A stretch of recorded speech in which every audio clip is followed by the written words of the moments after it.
Hello, hello, all of you wonderful, beautiful folks. Today, we're going to be embarking upon the Gunpowder Only Challenge. What does that mean? Well, it means that the person that we have to technically use is Malachi, because he's the one with a pew-pew as well.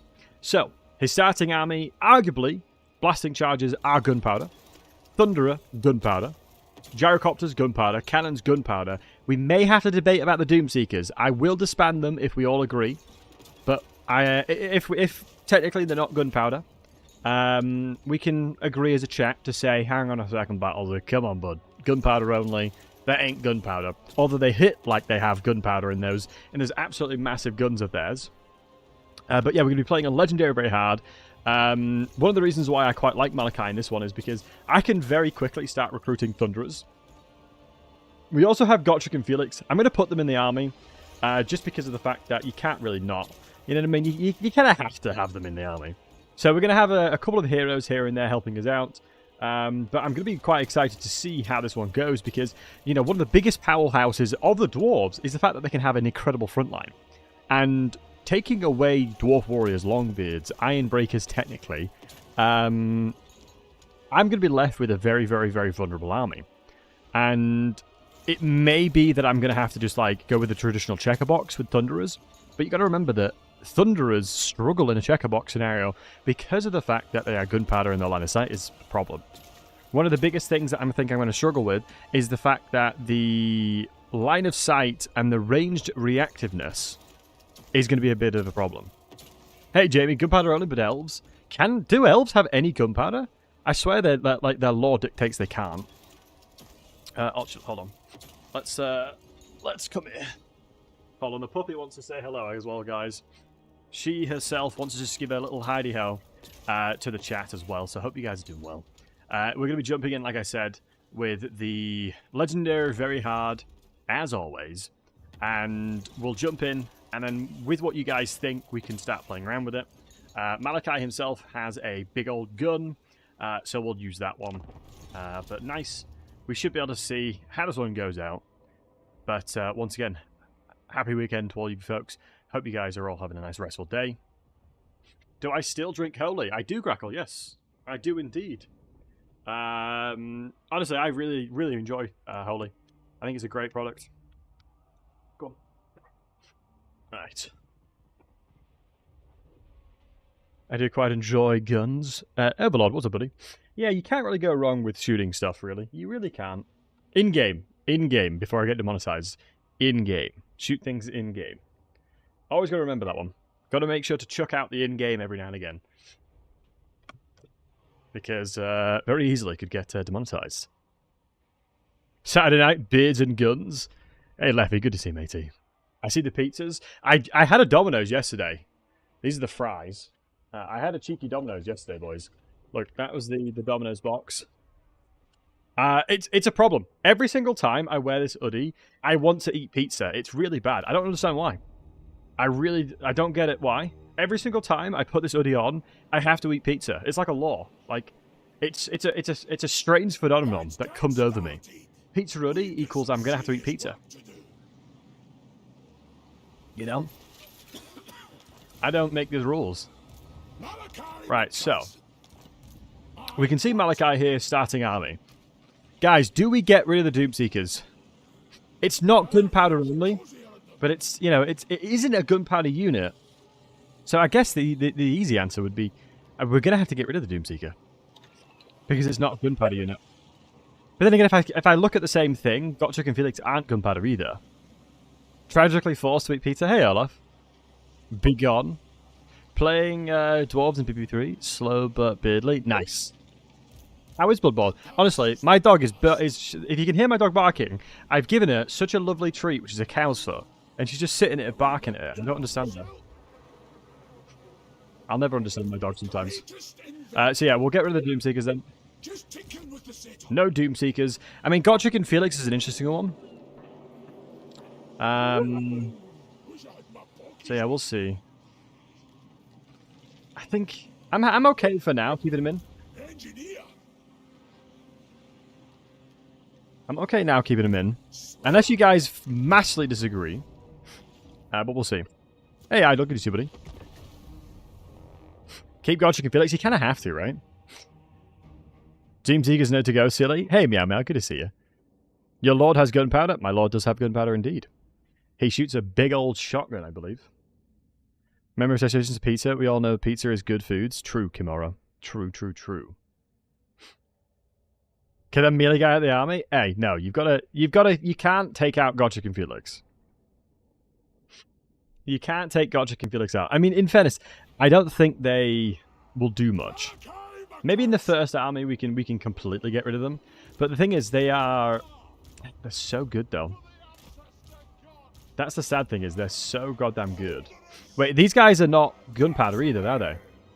But they do have gyrocopter bombs, which I would consider gunpowder. So that's the challenge, right? That's like the challenge, because you can take liberties like here or there with certain things, because I guess we have to stop shooting them, and we'll just drop bombs with the gyro bombs. Because technically that's okay. We do have a really, really powerful weapon. Malachi used to be able to get like insane levels of damage. But they nerfed it massively before release. Maybe keep him until I get the 20 stack. In fairness, I don't mind it. But a Drake's gunpowder? Yes. The other variants of gyrocopters are. 100%, I would say so. Hey, Razzie, good to see you, bud. Let's make him a little bit more of a box like that. I mean, I honestly think, out of everybody in my army, it's probably better just to buff up the Thunderers. Magical attack, Thunderers will crush anything around here. Especially with these guys.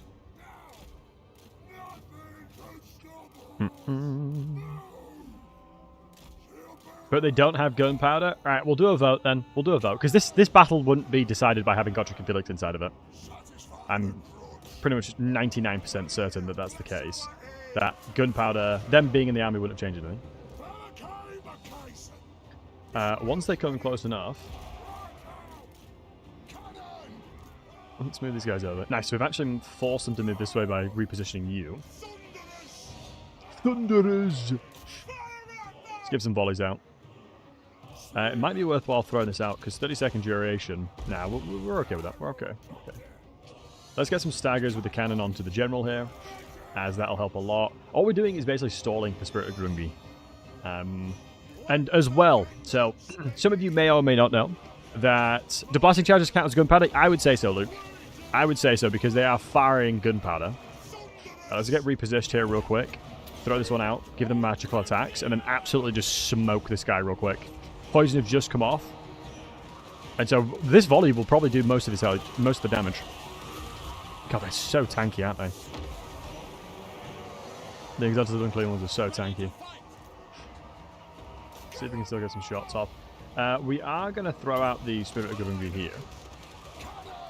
We stupidly left my cannons by themselves. So we're going to have to dismount them and run this way. Spirit of Grungi is going to go this way. Let's do a little cheeky turn around the outside, round the outside, round the outside, as they do say. Now the damage, since we've turned around the Spirit of Grungi, will be more. We'll actively do more damage because of the fact that we've turned it. I think every single ranged unit inside the Dwarven roster right now is a little bit bugged in that regard. It's very strange. Okay, nice. Nice, we didn't actually lose any of these lads. So let's pull back around and see what we can do. There's a lot of, like, speculation, should I say, around what actually causes the bug. And as far as I'm aware, I think as long as you turn whatever it is, that is when the bug kicks in. So the second you start turning around, that is when the whatever the entity is will start doing a lot more damage. Bugger. That might be a little bit of a problem. I think guard mode might have been a little bit of a bait there.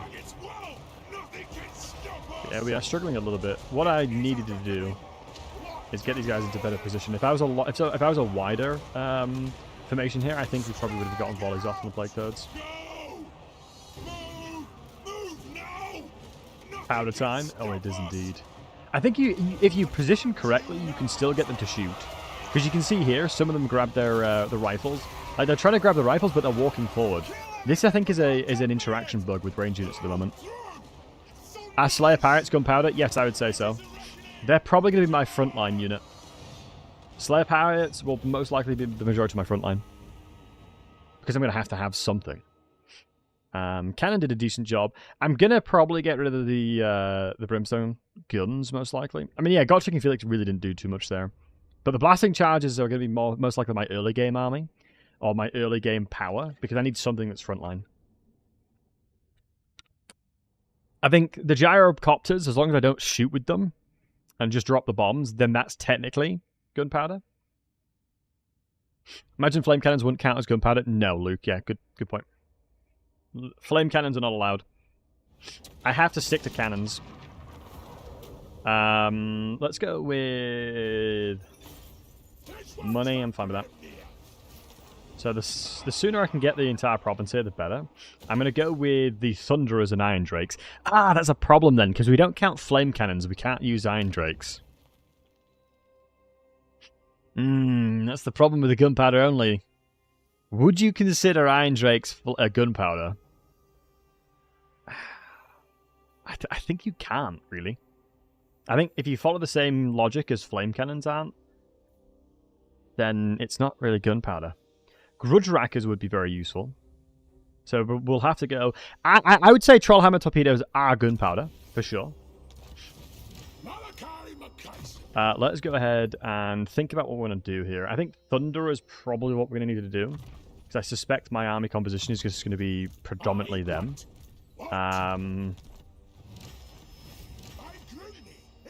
So we leveled up twice from that. It's insane. I guess, yeah, it's hard to say. Because we're going to do the quest battle to get the cannons. So cannons is going to be what we're going to be mainly using. Yeah, as long as you guys are okay with Gotchick and Felix in the army. As long as you guys are happy with Gotchick and Felix in the army. Because I feel like that's okay. I'm okay with that one. If you'd be strict about it, I'd say you can only have the cannons and thunderers in the starting army, but I'm not going to hold you to it. I would say blasting charges are definitely gunpowder. Because I think in that scenario... Because, yeah, gunpowder, anything with gunpowder, like, that's gunpowder only. If I were to say ranged only, like if I say guns only, then I wouldn't use them. 100%, that's the wording, right? You got to be careful with the wording. Because, yeah, like I said. No, Trollhammers are hydraulic.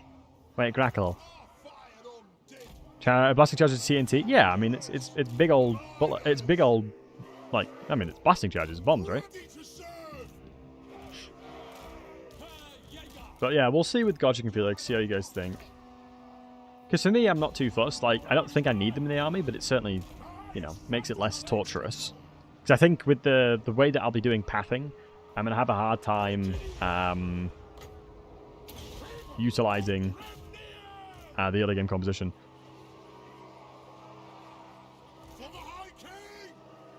Base gyrocopters use steam gun, which is more dubious. Yeah, I wouldn't say, like, for me, I don't know if you guys agree, I would say that gyro bombers count, that's gunpowder. I would say that the brimstone guns don't count, and I would say that the gyrocopters don't count. These are not technically guns. This is not technically gunpowder. Steam and then fire. Right? But if I do recruit them, like we said, I can drop the gyrocopter bomb, but I can't fire with them. So that's the slight changes there. That's the slight changes I'll allow myself. So if I do have them in the army, I can only leverage what makes them gunpowder. Right? But I think from a challenge perspective, I truly do not believe Gotchick and Felix will dramatically change the outcome that much. I guess having a decent frontline will help. But then again, it's one of those things where I want to try and find a fine balance between, you know, balance and gameplay. Because Gotchick and Felix are really cool, right? You know, I want to make sure to find that right balance. I don't want to get rid of really cool things and then it may be less enjoyable to watch. And thanks for the follow, Razor. Yeah, I want to make sure that I'm finding that right balance of it's enjoyable to watch, but also challenging. This will be challenging. I'm in a very hard situation. Like, the starting location I'm in is one of the harder start locations. Like, I know as a fact that Malachi's start location has gotten significantly harder. Like, for sure. I think beforehand it wasn't as bad, but I know nowadays it's a lot worse. Like, I would say he's on the more challenging sides of things. I don't know if you guys agree, but I certainly think he's gotten a lot harder. Just because of how the AI works now. So on Legendary, if you don't know, the AI can recruit like 10 to 11 units easily per turn. Because their global recruitment is reduced significantly. So if you're wondering why the AI on Legendary is recruiting really, really fast now, that's because that's the reason why. And so, regarding the challenge run, what I'm thinking about doing, like, I'm going to be doing arguably one of the most impossible campaigns known to man. In that, the AI buffs that they have now, I'm going to replicate it in partnership with Grackle because he's amazing. We're going to try and replicate me fighting against like 10 legendary AI at the same time and see if I can survive. That is my goal. That's what I want to try and do. So provide them enough buffs to give them the economy of 10 factions, to give them the recruitment power of 10 factions, and then to give them the ability to have effectively 10 times the armies they would normally have. And if you remember, with the legendary AI changes, that now means they can do that even more. So if it was like happening, let's say, a week ago? No, like a month ago? Or a couple months ago, excuse me, before they did the changes, then I would say it's probably twice as easy. It'd have been significantly easier back then. Now, on the other hand, with the way that they've changed the way that the AI works, and it's a lot harder now, I'm going to say it is going to be very difficult because it's effectively like double the recruitment power times 10. So we'll see how it goes. I'm going to have to fight a lot of things. I don't know if I'm going to do this as Total War with it as well, but we'll see. You're bad with dwarves because they're not patient. Yeah, dwarves are all about patience. You're playing Malachi in Legendary right now. It's World War at turn 15. Yeah, doesn't surprise me. Does not surprise me. So though, because you can't have anything engaged in melee. Yes, yeah, with my gunpowder, if anything gets in melee, my DPS drops off like a truck. So from a recruitment perspective, what can I recruit? Blasting charges, nice. We'll do blasting charges. I'm going to do blasting charges, that's fine. I think, does this give blasting charges ammo? It doesn't. But we'll just go into thundering, because going into his specific traits, I don't take advantage of any of the Slayer stuff, because I'm not going to recruit them. I ain't going to be recruiting them. Hey, Bullockinator, what's up, dude? So I can only recruit, within the rules that I have, all I can recruit is the blasting charges, because they're gunpowder. If I go into his specific, we need to be level 2. So technically it makes more sense. I'm going to have to upgrade them, then get that. Dwarven kegs will make sense eventually, because I'll be able to get myself a little bit more there. I'm going to go into military, because I think military, if I try and find Warriors Guild, if I go into Thunderers, where is the Thunderers? So Thunderers is down here, so yeah, we're going to want to go down this way. So Superior Black Powder, 10% range, dude. Oh yeah, all day, every day. 10% range there. Wait, hold on. Wait, can I get 20% additional range? Are you kidding me? Am I getting 20% additional range for my Thunderers just down this tree? Dude, that's insane! Okay, now we're cooking. Okay. Honestly, I wouldn't even need Gotrek and Felix now. As long if I can get to that point and survive to that point, I don't think Gotrek and Felix would even be needed. I'll replace them eventually, 100%. Because I'm going to go into the quest battle as well to get the cannons. I'm going to have a really tasty army very quickly. Because we're going to get Thunderer recruitment from here, because it's going to be like 1, 2... I can then recruit Thunderers here. Oh, dude, would Gyrocopters be better? No, I can't really utilize Gyrocopters properly because it's gas-powered. Or it's steam-powered, excuse me, so... Technically, that doesn't really fall into the gunpowder only, on a technicality. I can't recruit any lords, technically, either, because they're not gunpowder. Who? Oh, man. Okay, that makes it a lot harder. Am I not allowed to recruit any lords because technically they don't have gunpowder? Now, maybe we'd have to make it a little bit less savage than that. In that I can recruit lords, but I can't use... I can have lords, yeah. Because otherwise, technically, I won't be able to recruit anything else. Does dwarf metabolism run on gunpowder? Absolutely. Just don't ask Thoric. Absolutely. Just make sure you don't speak to Thoric about that. Trade goods. We do actually have trade goods. We're exporting at a 26%. So I'm going to say if I go ahead and go speak to you, declare war on you.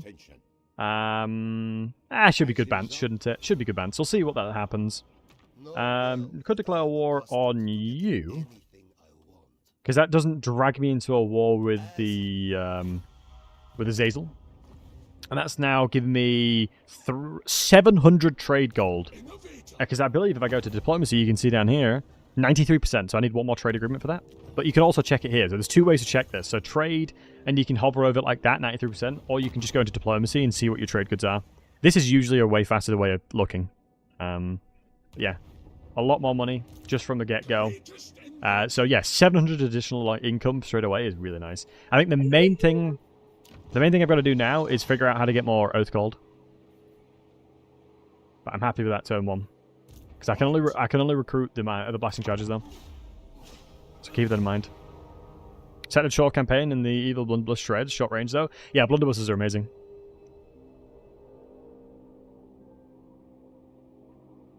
The AI can summon 20 stacks out of nowhere in 2 turns on your weak front, regardless of economic power. Yeah, the AI right now in Legendary can be very frustrating to deal with. Rengar! Dude, thank you for the 5 gifties. Much love. Wait, this enemy of your faction has become a vassal of another faction. You must either make peace. I'll make peace. Sure. Well, free trade agreement. Thumbs up for me.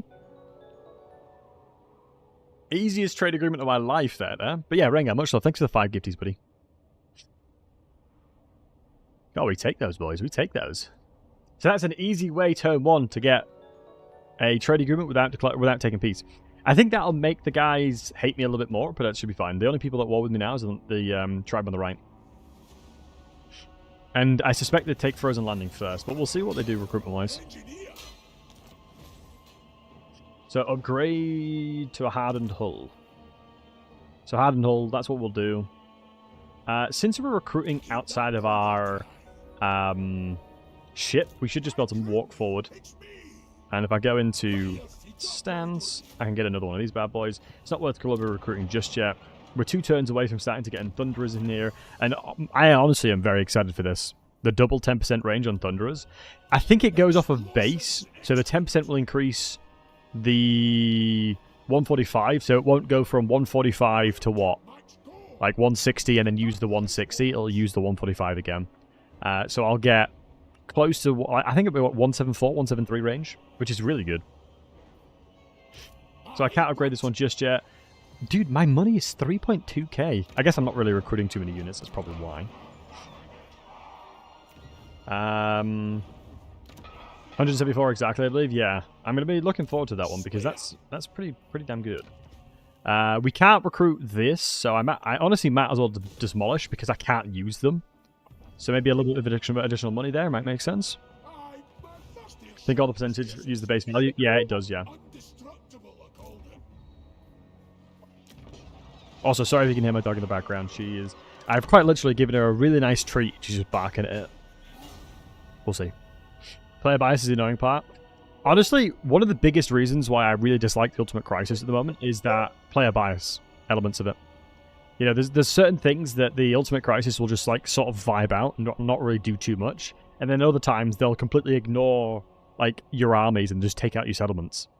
Like that for me kind of is frustrating. Like there'll be a situation where it's like a massive 1 versus 1, and they'll just ignore me and go and attack a settlement, and I'm like, that's not really a crisis. You know, come beat me up, come fight me. One sec, guys.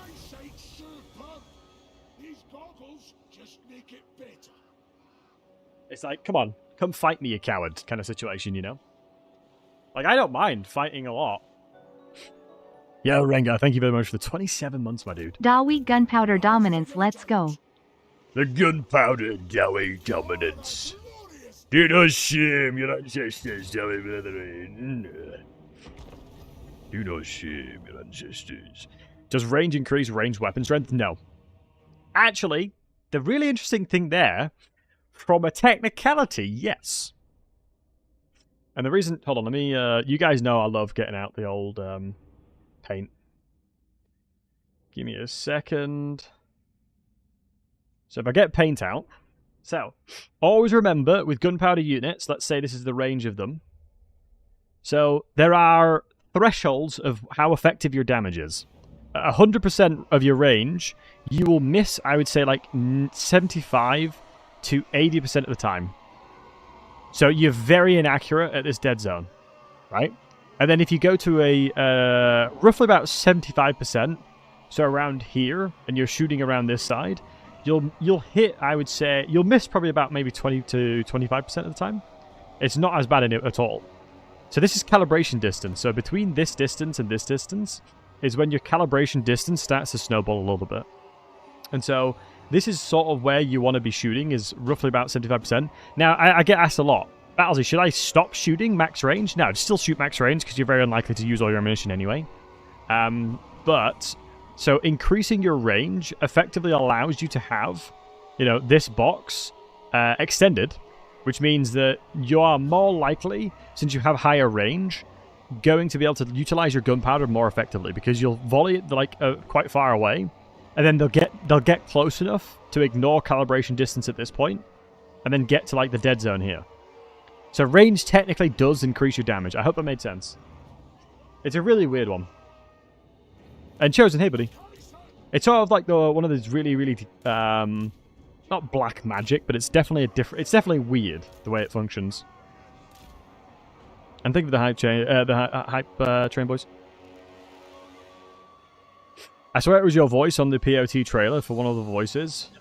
Potentially so. Nah, I wish. I would I would happily do any kind of voice acting. I've done a couple of voice acting for mods in this game, but nothing too crazy. Is the 20% dead zone fixed, or is it increased proportion to the range increases? It's fixed. Good question. That's a really good question. Yeah, it's always fixed. The dead zone is always fixed. And that's the reason why accuracy is so effective. So, if you've ever seen accuracy in use, you'll realize that with accuracy, the calibration distance pushes up more and more. The more accuracy you have, the more you can fire really accurately, obviously, at range. So like, let's say 10 accuracy goes from 75% range to maybe 85%, you're still really, really accurate. And then 20 is probably, you can shoot like 90 to 95% range. So yeah, little things like that massively help with range. Increase range accuracy and therefore damage within normal engagement ranges. Yeah. I mean, it's one of those things as well, like, you're very rarely going to be able to get more damage. Does the peak calibration increase slightly with increased range? No, it's always a flat percentage. But that being said, you'll have a better chance of landing shots the more range you have. Because you'll have more opportunities to shoot. Accuracy is the only thing that makes it easier for you to land stuff.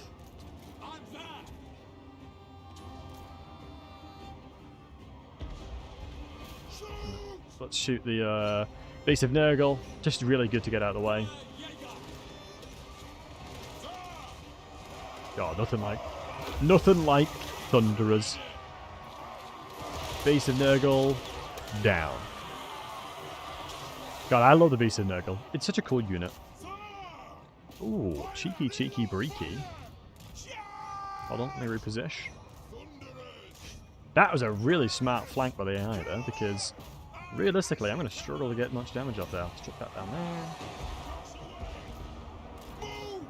Yeah, they've taken advantage of the situation and utilized elevation. Really smart here. Beast of Nurgles happy puppers. Yeah, that's the really cute thing about Beast of Nurgles. They just want to hug stuff, but they unintentionally kill a lot of things. It's like one of the sad things about them. They unintentionally kill stuff, not meaning to. They're just a couple chill guys, you know? Just a couple chill guys. And sometimes they accidentally murder.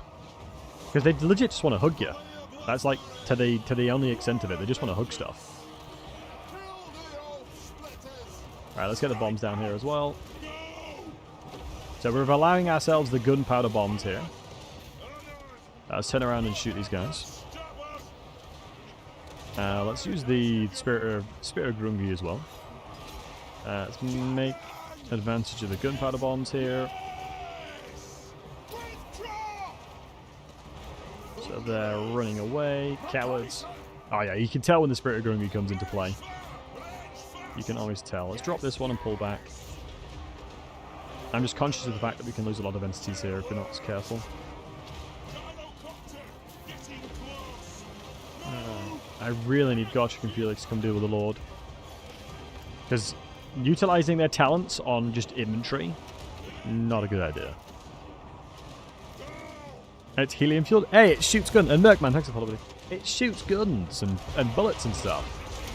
I would consider all this is gunpowder, lad. Nice. Yeah, the miners are obviously taking an absolute beating. Because they are just not very strong. That's the only front line I have with gunpowder only.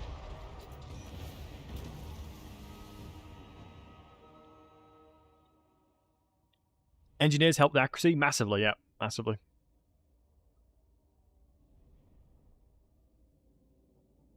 Do auger guns need to be placed on hills like cannons? And they've got good, but I've never been able to use them effectively. Yeah, you need elevation. So elevation not only increases damage, it also allows you to have line of sight. One of my biggest problems at the moment is the ranged unit responsiveness. Would Slayer Pirates count as gunpowder units? I'm going to say yes, but we'll vote on it. We can vote on it as a chat. I'm happy with that. I'm happy to vote on stuff like that as a chat. Let's upgrade his building, because then we get we'll get some oath gold from it. And I need 250 oath gold. God, I wish this gave range as well. That'd have been cool AF. Go melee defense. Add to hit. Damage mitigation is always king. Recruit a blasting charge. Sort out with iron breakers. I would say within our rule set, we'll use that. As they wouldn't have guns. True. They do have guns. Let's get rid of that one. Put the growth building in there most likely. And then again, I don't know. Is there any way we can be smart with diplomacy right now? Yep, Edison wants it. How much money are we making? 800 gold from trading is crazy. That is wild. I think I'm going to have to recruit an army here. Like, we'll recruit a lord. Maybe just a normal dwarven lord. And let him vibe out and sit inside of here. Because we need to thunderers as many as we can.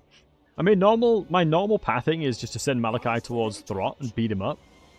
So I think I'm still going to do that. They'll double team me on turn 6. Well, I welcome them to try. I bloody welcome them to try. Yeah, I'm going to have to get a separate army over here. Because I'm most likely going to have the economy to, like, just get a ton of ranged. The only problem I'm going to find is that I'm going to suck at sieges. I'm going to absolutely suck at sieges. Because of my army compositions early game anyway. Yeah, that's going to be the problem. I'm going to suck inside of sieges because my unit's going to be like this. I can't shoot anything because my range is rubbish.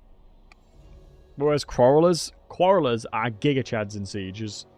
Like, Quarrelers are honestly the biggest Giga Chads ever.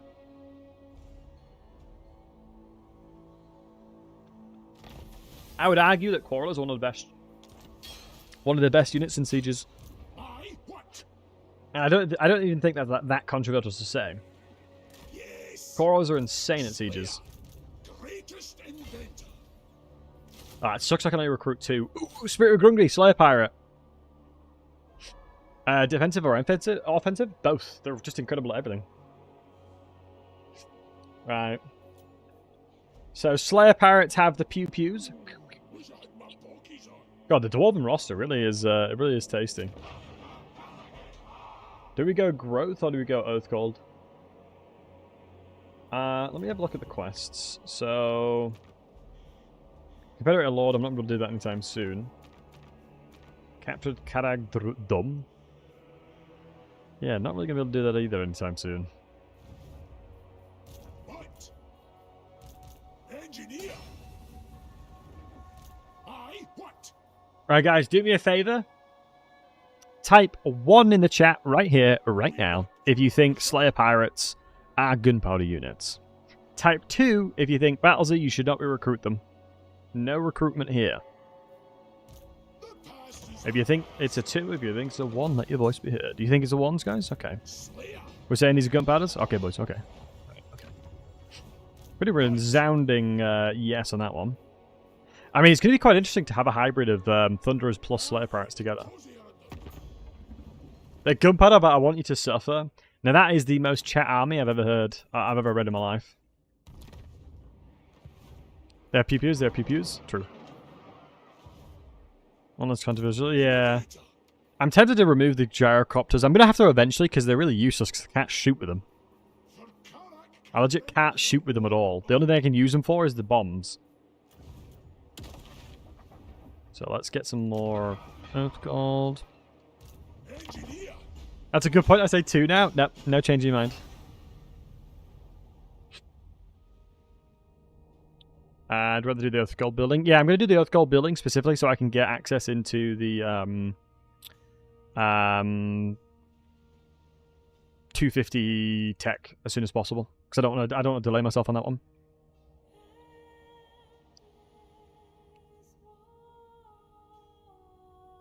Are the bombs slow pew pew? Yeah, they're very much slow pew pew, but they're pew pew nonetheless.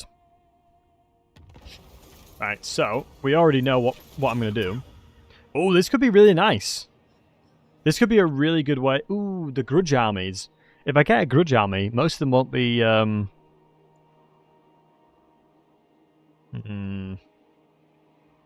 If I go to war right now and get loads of grudges with them, it's going to make my life so much harder with Throt. So I'm going to go with small.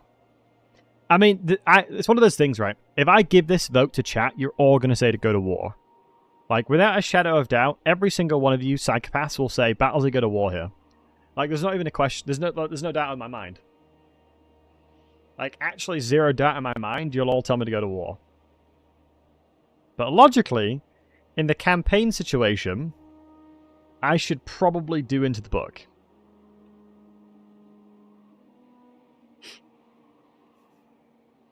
But we're all about content, as you know. To war, fellow gentlemen. You must have spread. That they have spread some... Yeah, we'll just go to war. We'll go to war. Do you know what? Why not? Why not? The stupid Urk. It is time to put them in the dust. Start the adventure to get some cannons. Oh, it's time, boys. Oh, it's time. Oh, I could walk over here and get more units. I don't think there's any gunpowder ones from that one. So let's get a normal Dowie in here. Physical resistance, no. Melee defense stats are always goated. We'll walk into that in a second. Is anybody at war with Throt right now? No. Wait, my reliability is very low. Good. Excellent. It is time to kill everything that is near. Kill anything without a beard. Kill anything without a beard, Dowie. How many summons? 2. Lobbound. I heard cannons have grape shots. Yep, they do. Because I pieced out with their vassal. I mean, surely by piecing out with their vassal, that's a good thing. Like, surely I shouldn't be punished by that. I mean, definitely the dwarves would have gone to war there. So you got to do it. 4 cannons. 4 cannons is a good start. It most certainly is. Once I get grape shot, it's going to be even nicer. So I'm going to have effectively grape shot is my front line, and then thunderers is my thingy. Oh, yeah, of course. Yeah, I declared war on them, and yeah, I'm with you now. So I'm going to have to get as many kills as I can here. This is the beautiful thing about fighting Skaven, because there's so many of them. I almost feel sorry for the ratties. Never feel sorry for rats. We're going to absolutely boom them. Do we have Artillery Master yet? No, we don't have Artillery Master. We need to level up for that first. So you're going to be on the flank here. What I'm going to do... This is an El Clasico gunpowder unit situation. So always do this with your gunpowder units. Let's like shift them up a little bit. If you have other gunpowder units that want to slot in like this, this will effectively make your front line so much tankier. Just by having a little bit of a gap between your lines. So here, they have perfect line of sight for anything that comes near. And they're elevated as well, so it's even better. So that right there is like a bit of a death box for them, which is going to be tasty AF. And then you can go one step further and put heroes in front of them too. Alright, shoot whatever you fancy, boys. Wonky checkerbox. Yeah. It's a good way of doing it. I mean, you could go with like things where you put your units like this. Like you hold your units like that. Or similar to this one. But this one's going to be good enough. Right, beautiful. Cannons are stacked to stack up their kills, which is good. That's what we like to see. How good's a grape shot post nerf? Still very good. Obviously nowhere near what it once was, but still decent. Still very, very decent. I mean, I honestly could do something very similar with these guys. So I can only use their gyrocopter bombs, so keep in mind. If you're wondering why I'm doing what I'm doing, that's the reason. Nice, we're getting shots off already. Beautiful. Let's go ahead and just start shooting the Skaven Slave Slingers. There's a lot of entity counts there as well. And look, you can see, nice line of sight for these guys, nice line of sight for these guys. Let me get Malachi there. Let me just zoom in to see the line of sight situation. Go ahead and shoot you. Give him a bit of a buff. Once they start stacking like this is the perfect opportunity to say hello. Let's reposition the gyro bombers like that. Because I want to make sure that they're spread out as effective as possible. Yeah, looks like these guys managed to sneak through. It's fine though. Okay, fantastic damage. Let me move away from this guy. Watch this, watch this. As soon as we get out of the way, watch the damage coming through. Surprising that was a lot less than you'd think. Is this guy just a beast? He must have just blocked a ton of it. He might have just blocked a ton of the damage. Unintentionally. Right, there's a lot of ratties starting to merge around us. That should be fine. Is that something it is? I should have had them a little bit further back. That's my mistake. Let's just start moving and transitioning the Spirit of Grungry around. I mean, the best thing about the Thunderers is their melee damage is actually pretty damn good as well. Like, they're not slackers in melee at all.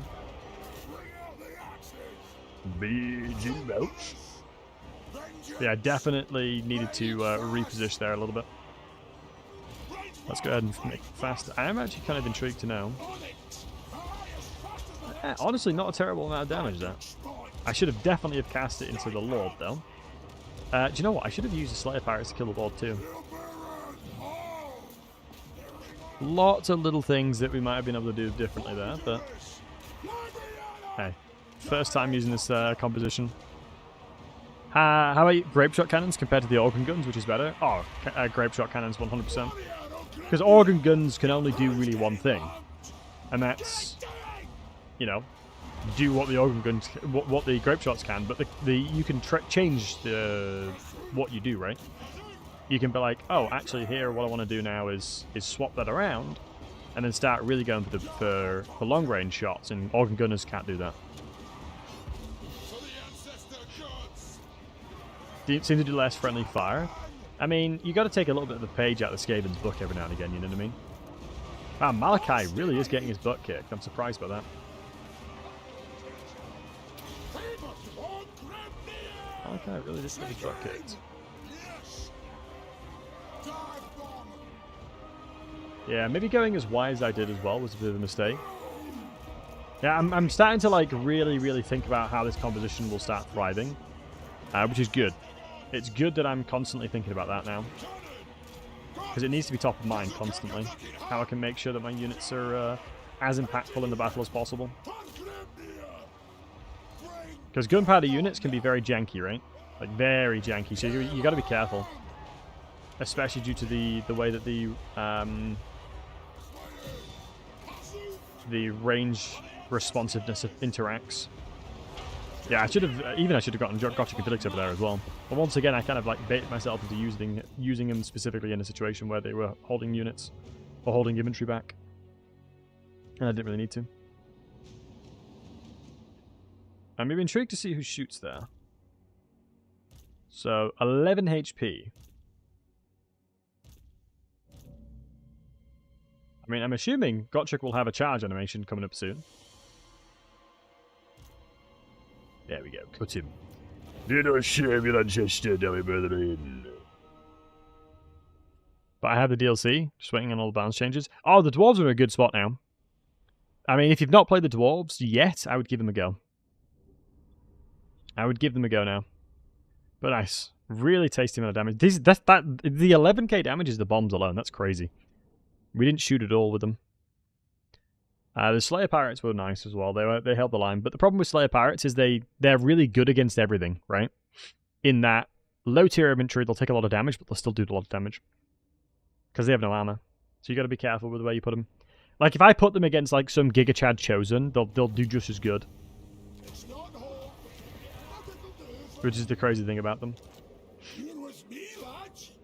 So, now, you are going to recruit Thunderers. I'm going to recruit nothing but Thunderers. Didn't we get a chance to fire there? Yeah, Skaven are very swift. Right, now, what I'm thinking...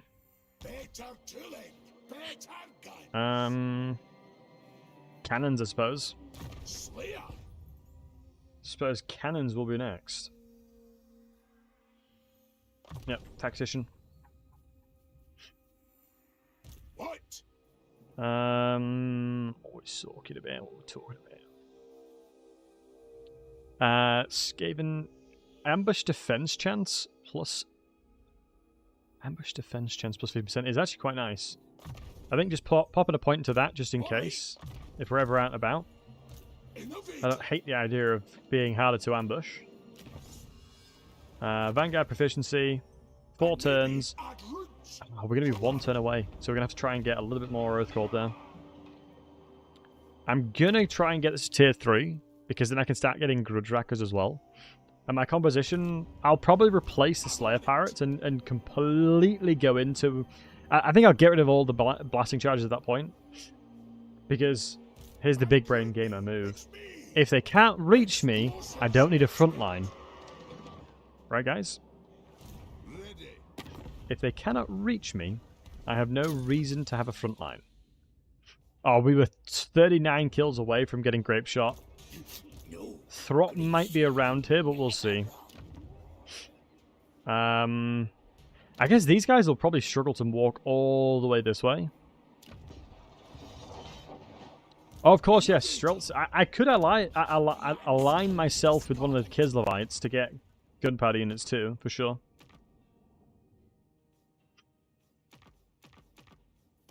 Anything else? Yeah, because it's going to be a lot harder to trade and do anything now because my reliability is tanked so much.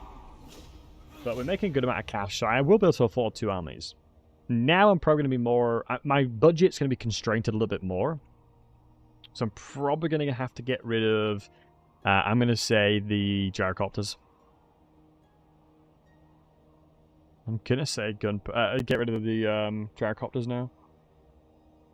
Because just using them for the bombs is just not enough for a slot. Like, every single slot in my army now has to, like, have a really good usage.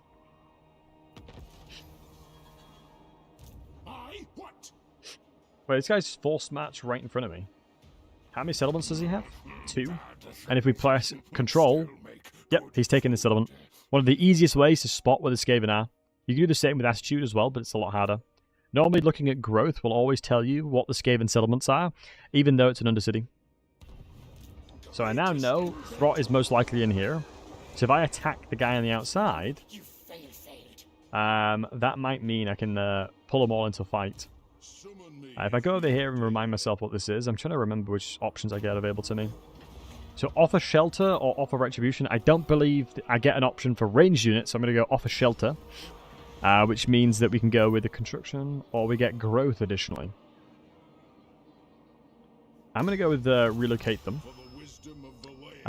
We just got another 2,000 here. And we got some buffs towards our cannons, which is going to help the incoming fight, which is nice. We're going to go with more Thunderers. Ideally, we'll get to a scenario where I can have 3 armies up and running. So I think if I'm confident enough, I'm just going to send it here, I think. There's a good chance that Throt might be inside of the settlement now. And he is.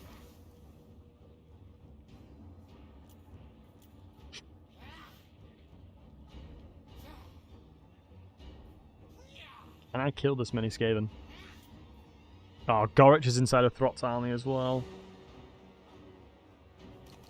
I think even if I was just fighting Throt alone, he's got a Rat Ogre, he's got Gorich in his army, he's got a Packmaster. And I have a really garbage front line.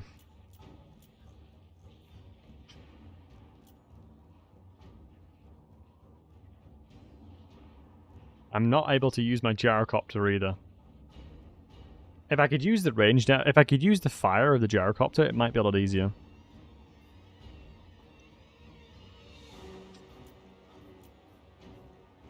I think the only concern I'm going to have is I'm going to get absolutely bogged down. The good news is they only have 20 wins of magic, so even though this guy has Warp Lightning, it should be okay. So if I look at it, it's like 1 army, 2 army, 3... like 3 armies in total. There's no way all of them can be in the battle at once. If I get good terrain over here, we may be okay. Let's see. I'm going to wait for my Slayer Pirates, because my Slayer Pirates are going to be responsible for killing Gorich and Throt. So I'm probably going to be outnumbered roughly like... what? 5 to 1, probably. They'll have like 5-ish times more my troops. And you can tell the AI recruits a lot more now. Okay, the good news is all the summons are there. All the reinforcements are on that side. I think I'm going to have to take point here. Elevation looks fine. 22 ammunition. Dude, if I had Grape Shot, this would be so much better. It's such a shame that I'm like 30 away. Having Grape Shot here would be a massive, massive win, but it is what it is. So I can't shoot with you because you're not Gunpowder. Feels bad, man. But we'll have to wait and we'll have to basically delay when we're going to use them. I do have the Spirit of Grungi as well. But what we're going to do... first cannon... and the next... that shouldn't have too many line of sight issues, but I'm going to... for the just in case, I'm going to do it like this. No, hold on. I should surely be able to get wide formation there. Wide formation here. Well, slightly wide formation. That's okay. They're all now moving. Next up, it's going to be because I need to be as blobbed up. Well, I need to make sure that I am in a situation that I have the least amount of room for them to work with. I don't think I have elevation, so if the Thunderers get blocked, they're going to really struggle to shoot. So we go 1, 2, 3. We're going to check over here. 2 and 3. That's a little bit annoying. But thankfully it's a minor unit, so I don't mind that at all. Next up... I'm going to have to probably be a little bit smarter with where I put these guys. So I'll have to figure out where we're going to put them. They only have 6 ammunition, so let's turn the firing off. And then I think I'm going to have to just double stack on this side and just pray to God that we'll be able to defend the lines. Because they're going to give us a lot of time, right? That's one of the things. They're going to give us time because they're going to wait for the reinforcements. So it looks like they're all coming in at the same time. So the only advantage I have here is only 40 units can be on the battlefield at once. I really don't want these miners to shoot either. We have to be so careful about their ammunition. Equally with these guys, we don't want to be shooting nothing, effectively. So no one should be shooting, in my opinion. In my humble opinion, no one should shoot. So now, no more summons, which means you guys get over here. You guys are already in position. I'm going to grab the Thunderers and then reposition them towards the left a little bit. Check the elevation again. It should be okay. Cannons are going to be responsible for shooting anything that's quite far away. Pull these guys back. Gotchik and Felix need to be close together to hold this box. Slayer Pirates need to be close there. I don't want Slayer Pirates by themselves here. Maybe we do something like this. Because like I said, I just want to avoid interrupting my gunpowder units as much as possible. So you can see over here, Gorich is there. Please don't be the rune magic. So the Packmaster has a summon, which is the Wolf Rat, so that's the armor-piercing ones, which is not ideal. As you can see, the Rat Ogre didn't come into the battle, which is okay. But we'll see. I gotta be careful with who I shoot as well. Unfortunately, I don't have Artillery Master just yet. Okay. These guys need to be repositioned and thought about where they need to be. Probably just stacking up here as well. Because like I said, I want to avoid getting in the way of my gunpowder units, because like 25 and 24 ammunition is going to be really nice. This is very tempting to try and summon the Spirit of Grungi, but I think it's bait. I think it's bait, if I'm honest. Although, yes, this looks really juicy. This looks absolutely delicious. Fantissimo. Chef's kiss. Finger-licking deliciousness. I think I can get better than that. Because I'm going to need the Spirit of Grungi specifically to kill Gorich and the rest of their units, like Throt especially. So I've got to be careful. Now what I'm going to do, I'm going to go ahead and grab guard mode on all of them. I'm going to have to guard mode them all now. I'm going to backspace that because I don't know why I'm not sure why they're trying to move. But we're going to be trying to create a bit of a death box here. We should have perfect line of sight of anything around this area. It's a shame we don't have the additional range on my units, but it is what it is. I'm going to effectively allow the cannons to start firing the second they get into this range, because we need to take advantage of that. What I'm going to do, I think the one that's probably the most accurate is the one in the middle. Is there any levels or chevrons? I think these cannons are going to be ones that I'm going to have to buff up because they're chevroned, which means they have a lot higher accuracy. So these guys are the ones I'm going to actually just put in their own group here right now. I'm going to put them in their own group because I'm going to have to. And then if we look at this one, these guys are not allowed to shoot, keep in mind, so I can only use their bombs. We'll wait. Shots are coming out. Let's go ahead and wait. It's a shame we don't have Grape Shot, honestly, it really is. Grape Shot here would have been so nice. But we were just away from it. These are Skaven Slaves, but I'm not bothered. We just need to start clearing chaff. Let's go ahead and say to you now, shoot Gorich. I think you should be able to reach, and you can. Let me take a look, and then say 3, 2, once I can see the animation on them. Now buff their shot, so they should do more damage. That's going to be an additional 50% damage. This is going to be really, really long range, but like I said, the reason why I gave it specifically to these guys is because they have 3 chevrons, giving them 9 accuracy, making it so they can shoot significantly more accurately. Because the rest of them, the rest of my cannons don't have chevrons, so they don't have an additional accuracy. So I have to take advantage of the ones that I know can be more accurate.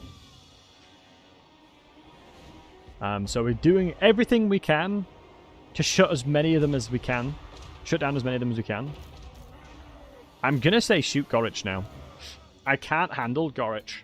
I think if we're thinking about in the composition what I'm going to really, really struggle with, something like a monstrous dude like Gorich can just completely crush my front line. Because he'll easily be able to run past Gotchik and Felix. Big good hits. Wow, I actually battered him there. Yeah, I think the only concern is that the more people I have shooting him, the more he gets staggered and pushed away. And in that, when he's staggered like that, I can't do anything to him. Yeah, my concern is that they've got Night Runner Slingers on the side here. These will do a lot of damage to my miners. The Skaven Slave Slingers even will do a lot of damage. Front line I'm not worried about. Okay, good. Okay, you're obstructed. Which one are you? Let's go ahead and try to do something like this then. Try and reposition you guys, see if you can do anything better. Okay, Gorge is already half health, which is good. Night Slingers are off on a bit of a journey there. Go on, good for me. Thunderers, let's start shooting as soon as you can. Slayer Pirates for backup. Slayer Pirates are probably going to be for the Throt.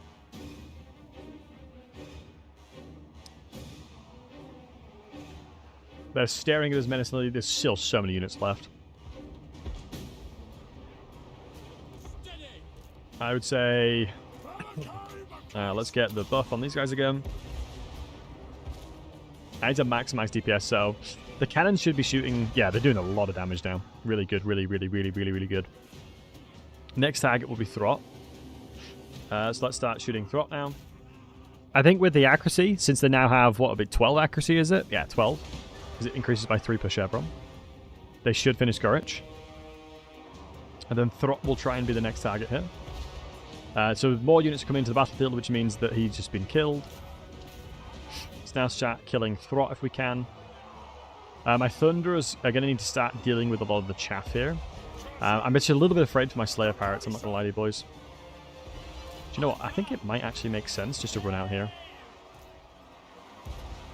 If I can buy myself a little bit of time to keep them as far away from my front line as possible, I think it's going to be helpful. One of them can't shoot. They should be fine now. I saw that earlier, but I repositioned them, so they should be okay now. Okay, right to the Gutter Runner Slingers. The Night Runner Slingers, excuse me. And look, they're ignoring me. Look, they're just completely ignoring me. That's the AI being a lot smarter these days. They know they don't have to fight me, so they just ignore me. So hopefully we can start pushing them back. Clan Rats. Let's shoot the Slingers, because over time they'll do a lot of damage to me. So let's keep going over that side. Shoot the Packmaster if we can. Do you know what? One volley in the Packmaster I think is going to be golden for us. And then let's get the Slayer Pirate shooting into as well. Slayer Pirate as well. So this might be absolutely golden, we'll see. If I can take him down really quickly. Fingers crossed. Okay, good damage thus far. I mean, even if we can just get him to rout, I'm happy with that one. Dude, he's used this ability to give him loads of health. It's not ideal. Okay, let's see if I can run over this side. Use the gyrocopters. I'm not allowed to... I can't shoot with them. I'm not allowed to shoot with them. What I will do, though, is summon you out. Let's get the Spirit of Grungi out. If that spear lands on Throt, I think he's dead. Crap, they've broken my front line. I really hoped we'd do this faster. Come on, please turn around. Okay, the Thunderers can tank for a while. Please, Spirit of Grungi, come on, man. Let's move over here. A lot of really nice targets here to bomb. I think we got off the Spirit of Grungi here at least. Yeah, the spear went off. Holy crap, that's a lot of them. Let's pull Gotrek back.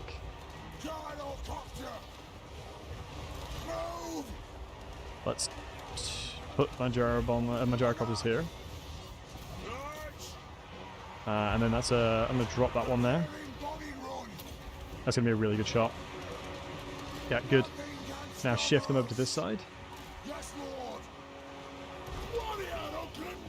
Okay.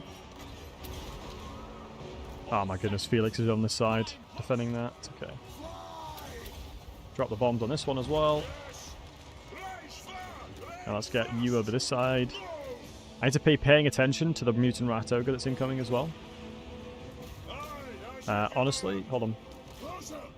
We need to make sure Throt dies here. Let's try and get the bombs. We're gone in 50 seconds. Let's get Felix back. So I need Felix to start healing my front line again. Okay, the cannon hopefully will kill him. Because the cannon will do so much work. Let me just get this guy to be faster. Some of the cannons are obstructed, you're right. Let's drop some bombs here. Let's see. I need to try and kill Felix. I need Throt dead, honestly.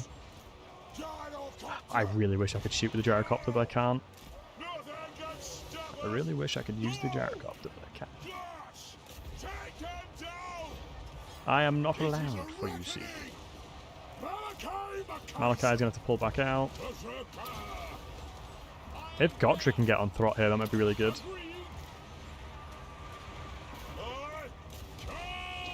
Yeah, it's big if I can.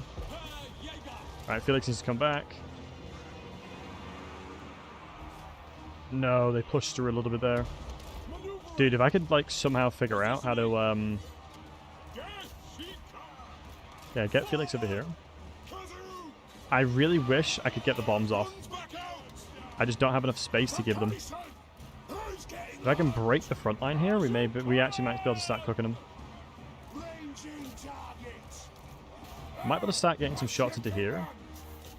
I'm going to turn them around. I'm going to utilize the Thunderers just like a melee unit now. If I can get some cannon shots into this angle here, we're in absolutely laughing, basically. So I should be able to start healing them here as well. I don't mind the gyrocopters being the ones tanking this. No. No, don't crash on me, game. This is going actually really well. Please load, please load, please load, please load. What a joke, bro. Okay, not a joke.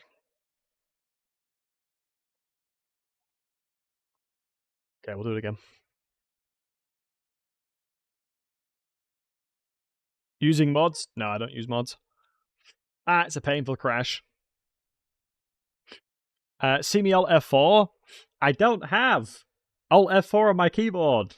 I don't have Alt F4.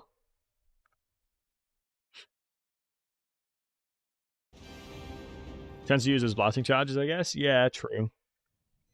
Well, I don't think it changes much. More rats than the computer could handle? It's so strange.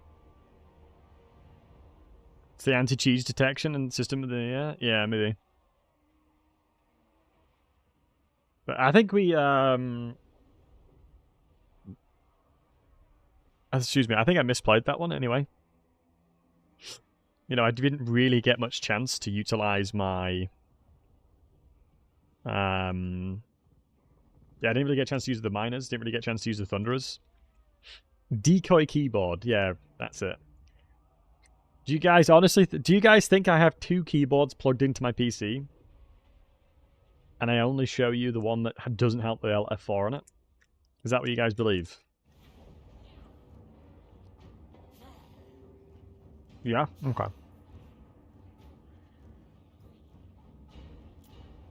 I do now.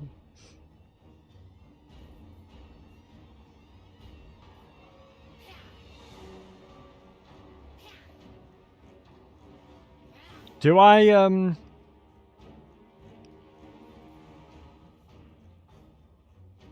do I fight it again? Right, type 1 in the chat if we fight it again. Type Uno 10 in the chat if we fight it again. Or do we wait? Because it might crash again.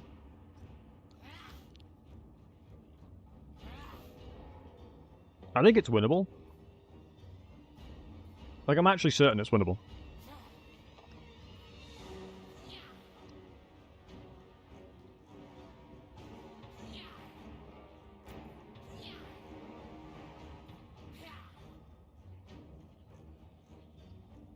Auto-resolve it.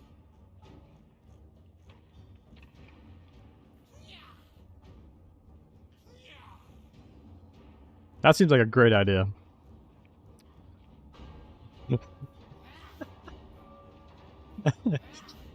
Decisive defeat auto-resolve. Good idea. Crashing from the sheer number of units, maybe. Hey, Slayer.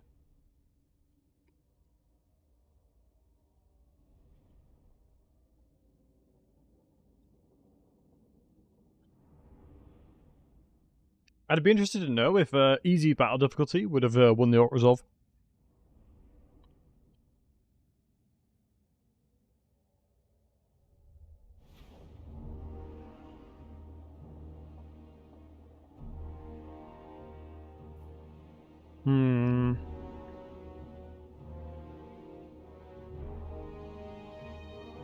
I wonder if I'm better off just making a box instead of corner camping.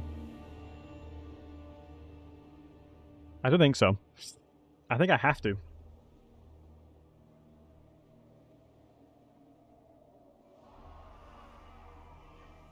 I think I have to. Yeah, I think I'm forced to.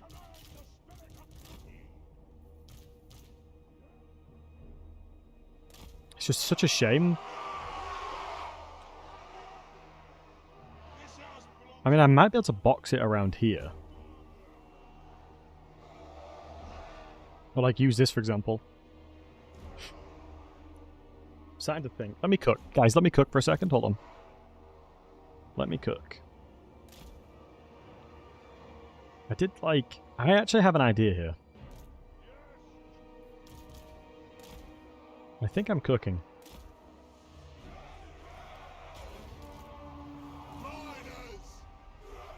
Put your faith in dwarven ingenuity, resilience, and my inventions. Just don't have many I don't have many frontline units as well. Range far, range fast. It needs to be like more of an aggressive one than that.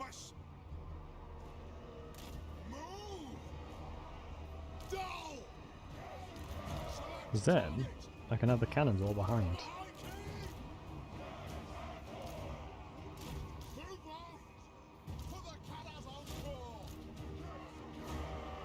I'm not sure if they'll have problems like this. Because I guess the whole entire point of this one is to keep funneling them into me.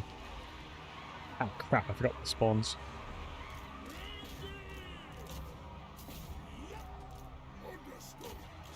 Let's just lob it on them. If we lob once, I think we'll just rout. And then what's the Slayer Pirates going to do in this combination? Nice.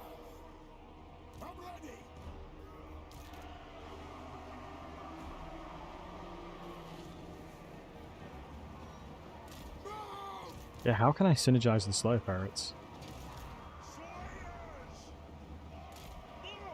I don't think I like this. I don't like this at all.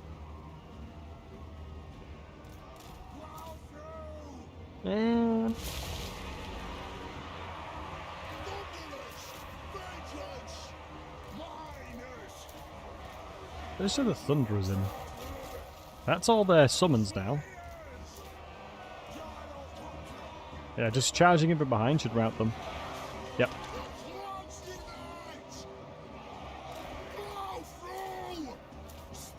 Let's not wasting the ammunition.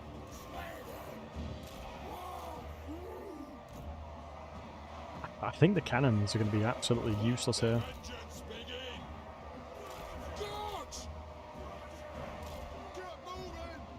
I think I have to do something like that. Yeah.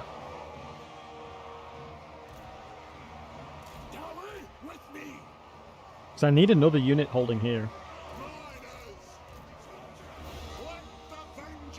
So this will be these guys.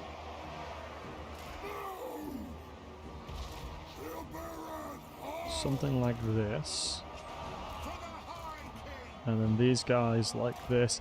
Although I just feel like the box is too open. I just feel like my box is too exposed. We'll see.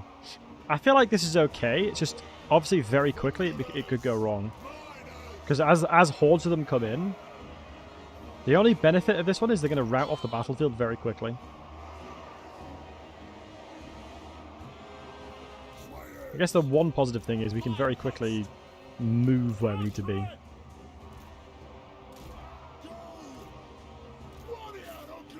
Make sure everyone's guard moded. So let's see. Let us see, boys.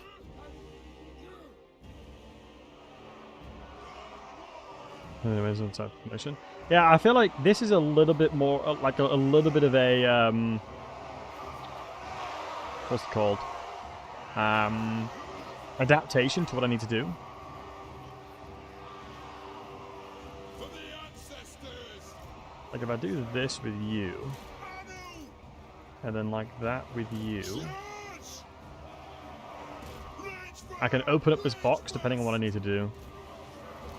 Because the Slayer Pirates will be really, really useful. Just I have a feeling that they're going to run all the way this way. Like they'll try and flank me massively. Maybe that's why I just say go for the flank. Like try and flank me, buddy, and then have the cannon on the side in the corner here, and then I can crush everything on that side. Yeah, that I don't hate that honestly. Where's the Night Runner Slingers? Maybe it's not close enough for me to see. I mean, hell, I'm not going to be able to get enough. I'm not going to be able to get enough time. The next one should be soon. No, they only had 2. They only had 2 summons, as far as I'm aware. Right, Gorich is quite far away, so we're going to get some free damage here. I don't mind. Find your targets. I think, guys, how many ammunition did I have left at the end of the last time? I don't think I had much ammo at all. No, I feel like I had a good amount of ammunition still. Everything's still a fire at will. Technically, yes. I think bombers now. Slayer Pirates shouldn't be. Thunderers are firing at will. Cannons are on this side, and they should be able to do a lot of damage. Reposition the Slayer Pirates here. I think the only problem is then the Slingers will do a lot of damage. But this is basically a surefire way of killing anything that comes to this side. Because I should be able to deal with chaff on the left side. And as long as I position my guys accordingly, it should be okay. I mean, I could even get the Gyrocopters to get in there. Oh wow, Gorich is coming in really quickly.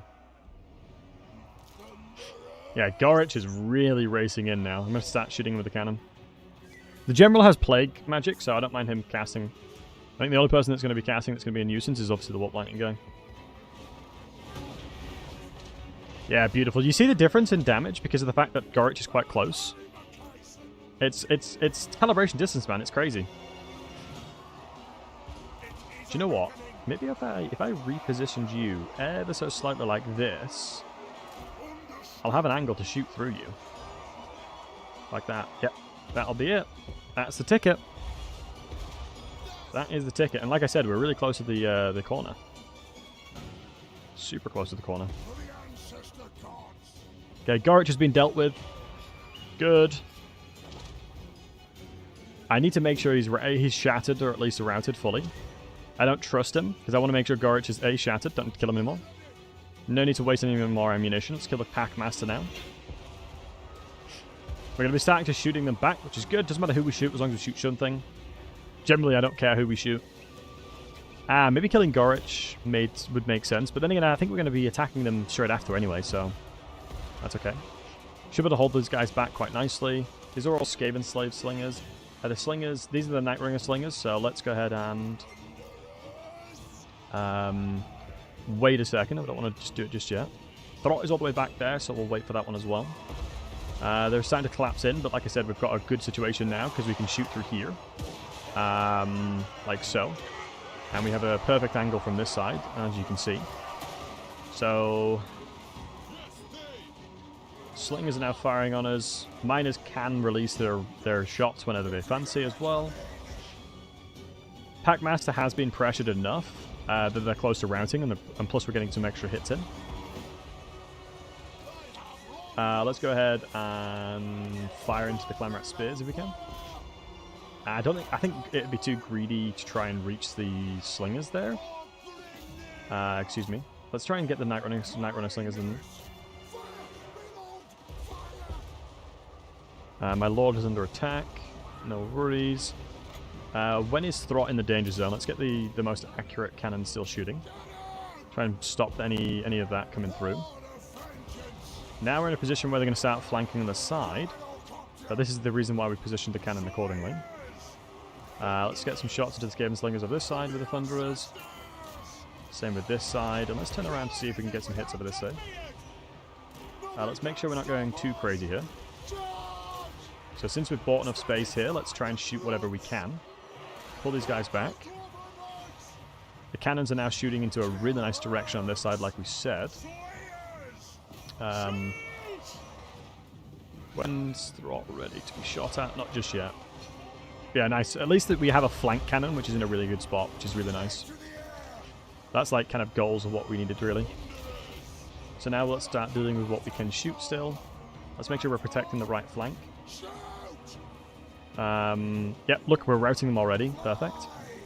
Slayer Pirates are taking a bit of a beating because they have no way of evading damage. Let's get another volley over here. Let me excuse this guy. Now they're actually running away from it because we're killing the right flank, which is actually really nice. Thunderers should start to move back super slightly, not too much, just a little bit.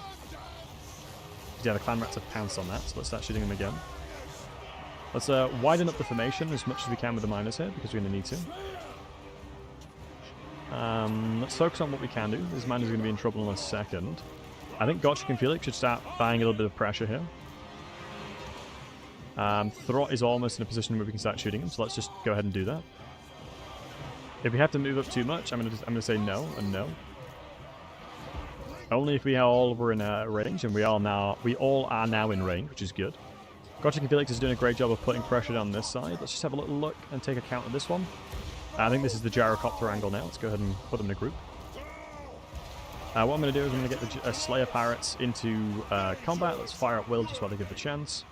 I'm going to take an account of what I can see on the battlefield. I can see that there's the Rat Ogres coming in. The cannons are doing a fantastic job of just pinning them down, which is exactly what we want to see. I think I'm not too afraid just yet. My positioning of these dudes are forcing them to do that. Beautiful. Let's pull back. The reason why we've done the positioning we have with these guys is because the cannons should be able to get a really nice fire line down there now. Just because of the fact that they are probably ideal. Like, I would consider them probably in the most danger. Let's go ahead and reposition here. Let's get the Thunderers firing accordingly as well. Let's let them move over here. Let's drop one of the bombs now. That's the Wolf Rat summon. I'm not too worried about that one. Let's get the Rat Ogre shot at as much as we can here. I'm going to start summoning you now. Let's do one more shot here, and then start repositioning you. Holy crap, what happened to these guys? What the hell just happened to my Thunderers? Oh my god, the Wolf Rats are absolutely smoking them. Oh no. Okay, this might have been a big mistake. Dude, those Wolf Rats just absolutely just annihilated them. Let's get Malachi over. Hopefully they're not going to rout. They've routed. No! They've gotten onto the backline here as well. Damn it. They snuck through. These Skaven slaves snuck through. Oh, that was looking so good. It's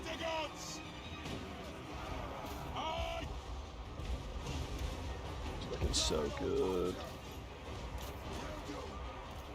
Let's still lock it in, boys. Let's still lock it in. It's not over until it's over. Pull Gotrek back, start healing with Felix here. We're just trying to push away their range units with the gyrocopters at the moment. Did I send them into melee by accident? I think I might have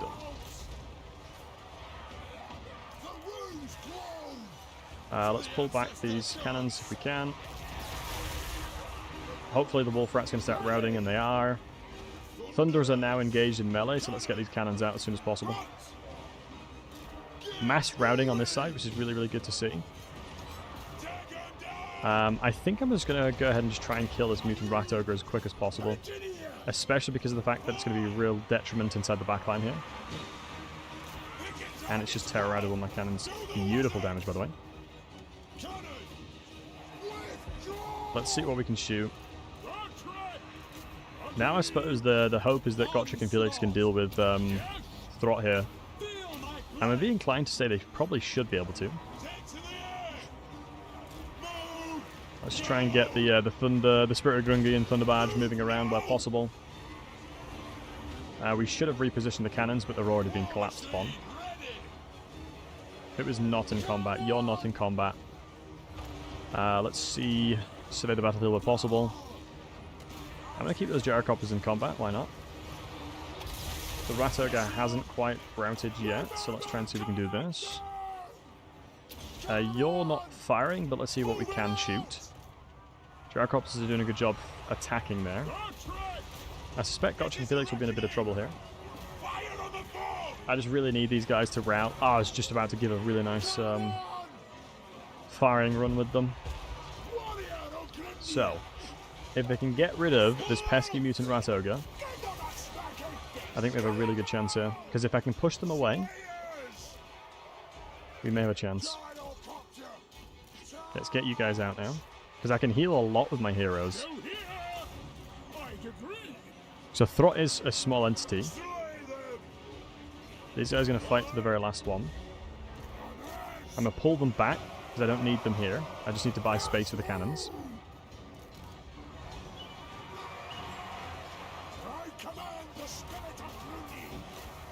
Please kill this mutant rat ogre. Maybe even just try and shoot him with a cannon real quick. Throt is getting close to being killed. You just have to run away now.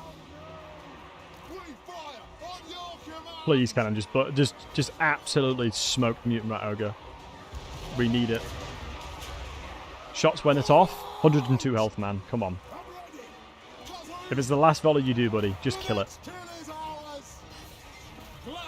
Gotrek is close to healing Cap, which is not ideal. Come on, guys. Finish off Throt. I need Felix to get in there, because he's going to be the one that probably does the most damage. Is the mutant rat ogre dead? It's not. What's this? 47 attack. We should actually have a really reasonable chance to kill him. No, the rat ogres are coming in. Dude, I swear the first fight we were doing, like the first fight we had, looked so possible. Now the bloody rat ogres are pushing me away. Wait, is it dead? I think the mutant rat ogre is dead. I just need to get over to where my heroes are now. Alright, we just need a couple more hits. We can keep healing here. There's still so many units coming through. Yeah, honestly, if I could shoot with the brimstone guns, it'd be a whole different story here. Shame.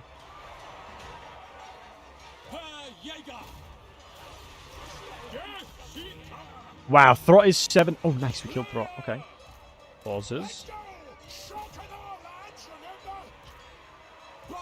Yeah, I don't know how we're going to kill the rat ogres, though. I mean, like I said, I think a lot of our troops that I had are still relatively healthy. We can recover from this, at least. Oh, shoot. Malachi and Gotrek are not routing because of the fact that they are unbreakable. But I can't withdraw them.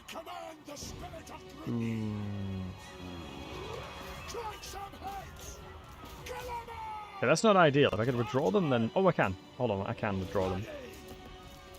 If I can withdraw them, then I'm happy. If only I had Grape Shot, I know, dude. The good news is I'll have Grape Shot after this one, at least. Just need to get them off the battlefield. If I can get them all to survive, I'm happy. We need Malachi to survive as well. Okay. So we unlocked Grape Shot from that at least. I don't know how many of our cannons are still alive. Yeah, most of them are still alive. Yeah, I told you guys I was outnumbered. Like, it was even worse than I thought. I was outnumbered 1 to 8. They had 8 times more troops than I did. I guess the one good thing is I killed Throt and I've killed all of the really, really annoying units they had. Like, I have damaged their ability to use good stuff, at least. We've taken away a lot of their good units, per se. Didn't kill the rat ogres. Oh, those rat ogres will be fine. The normal rat ogres I'm okay with. What I don't know is how much range I have. No, we lost a cannon. Like, we lost our best cannon. That's unfortunate. Okay, what I'm probably going to have to do then... So... Oh my god, I forgot Gorich survived. Okay, damn it. What we're going to have to do then... Use that level. Crack trading in there. Sprightly manling is not too bad, but I think it's time to run away. It's time to run away briefly. It's what I like to call a tactical retreat. This is a bit of a tactical retreat here. Oh, we are aggressively advancing in the opposite direction. Yes. Let us begin. Do I recruit 3 Thunderers here? I mean, the second I get these Thunderers in, and the second we get the Renowned Deadeyes and Spirit Black Powder, we're going to be absolutely laughing. The past is the past. And it just means we can actually have some good units here. 3 cannons is more than enough. And we'll get our replacement cannons. Tier 3, yeah, we'll be fine. We'll be fine, we'll be fine. Yeah, I feel like the first battle went a lot better, unfortunately. I'm going to be interested to see if Throt attacks that settlement. I'm going to assume he will. No way he doesn't. Okay, he doesn't. He defends Hell Pit instead. Maybe he's licking his wounds until Throt comes back, which would make sense. I mean, technically I could trade the settlement to one of the Kizilites. I don't think there's a military building in there, though. Not like I can get free upkeep? Oh, maybe.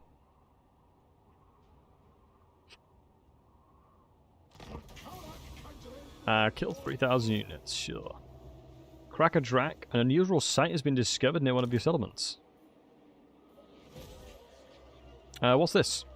An unusual location. Is that a is that one of the new items? Not only there's not a military building in there. If there's a military building in there, I'd be able to get a lot of moolah for it. Still 15. Can I force you to fight war with Throt? It's a big fat NL.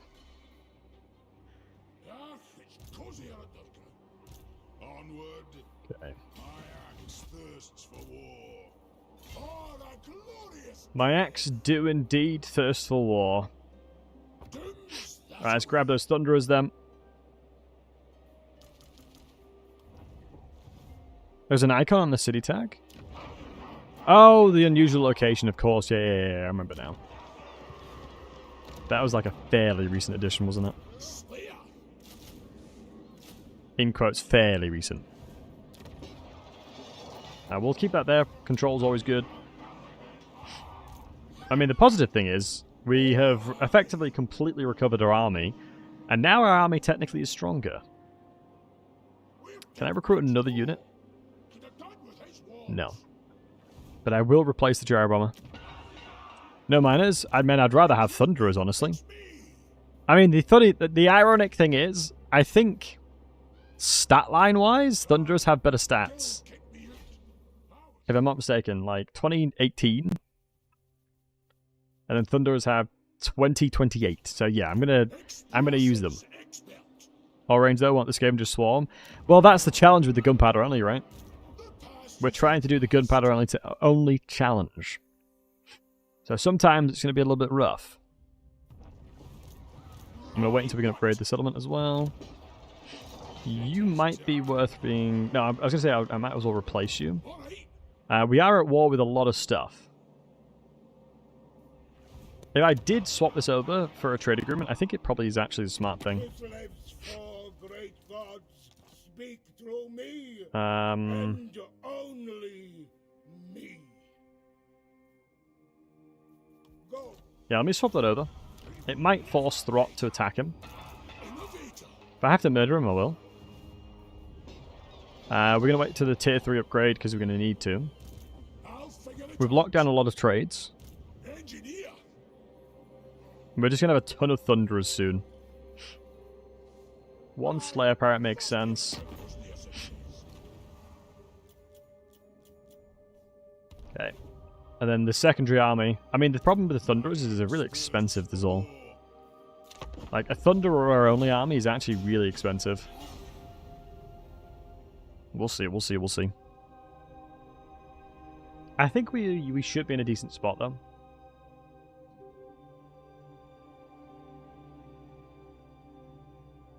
I think we should be in a really decent spot at least.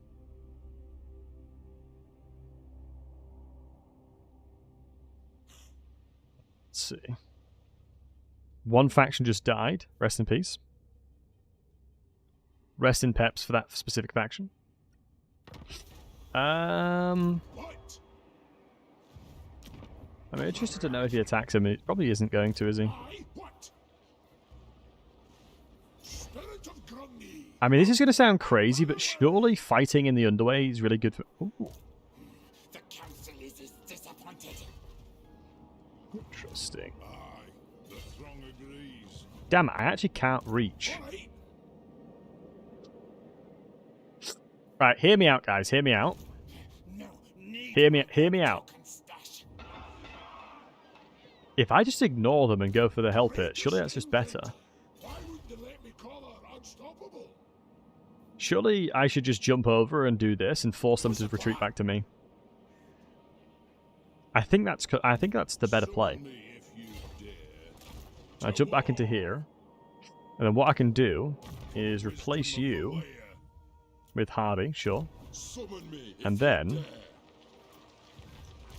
Oh, I can't change stance. I thought I'd be able to by doing that. Crap, I thought I'd be able to recruit units then. I think underway you're a lot less likely to be ambushed as well, right? Because the percentage... Ambush chance 80%? Wait, can they ambush me? Can you be ambushed in the underway? Surely not. Yeah, no way, right?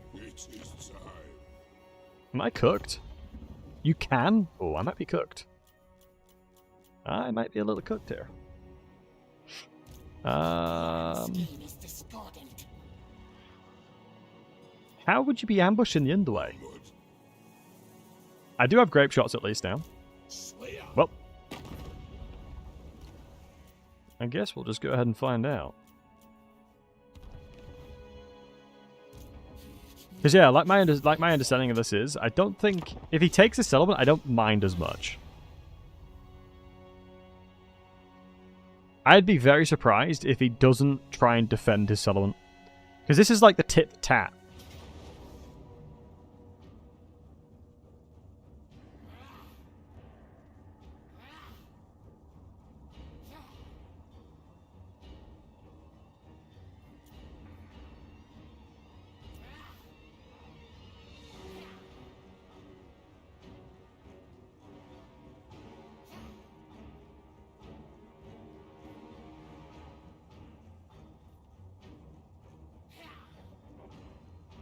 Oh, we'll see.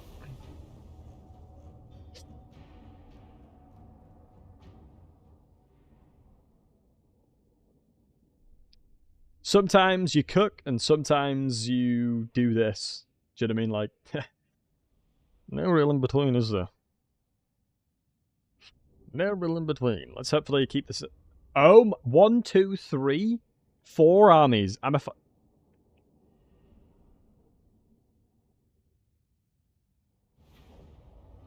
I might have to order a takeaway after this one. Honestly, guys, after being battered like this, I might have to order a takeaway. It's what the game forces me to do. Do you know what I mean? I had Domino's yesterday. Might have another Domino's today. Like, at this point, I'm getting shafted, you know what I mean? I like to be at least wined and dine before I get fucked by the game. Do you know what I mean? Jesus. Right, let's see. Once they start attacking me, I'll be able to see what they're doing. Oh my god, it's a full-on army.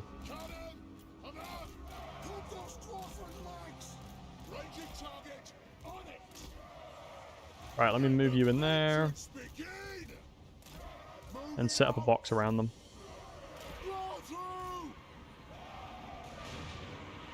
Oh, my bad. I didn't take them off. Alright, well, fast enough.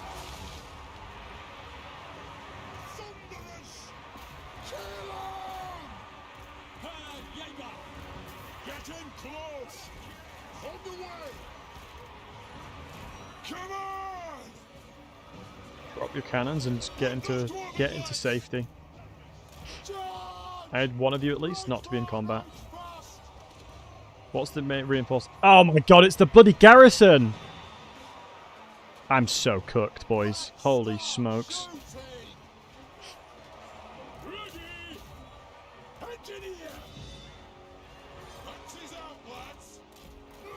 I need to be... Oh my god, hold on.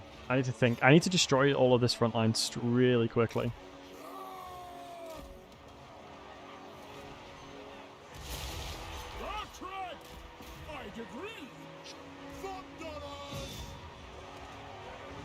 The one thing I didn't want to happen to me happened. Let's bomb that. On this side. I need desperately, hopefully what will happen is they'll bring in loads of garbage units on that side and not many good units from that side. Because then that gives me enough time. If I'm given enough time, I might be able to do this. Because yeah, in time I'll kill everything. It'll just take me a bit of time. Can I afford to do this? There's some really, really powerful units there. I feel like I need to do this. Because the faster I kill them, and the faster I reinforce my lines and actually have a proper front line with the gyrocopter, with the thunderers, and just like complete the batter room, I think I'm actually okay. Maybe that sounds like copium, but I honestly think I can survive if I can like maybe take the elevation here and just fire in a box. I just need to get it set up though. I just need to get the box set up. Oh my god, they're just warp lightning me. I think they're warp lightning me now. Crap, Gorich is there. Okay, this is a really good timing, actually. So hopefully... I don't know if this is going to increase the damage or not, but hopefully it does.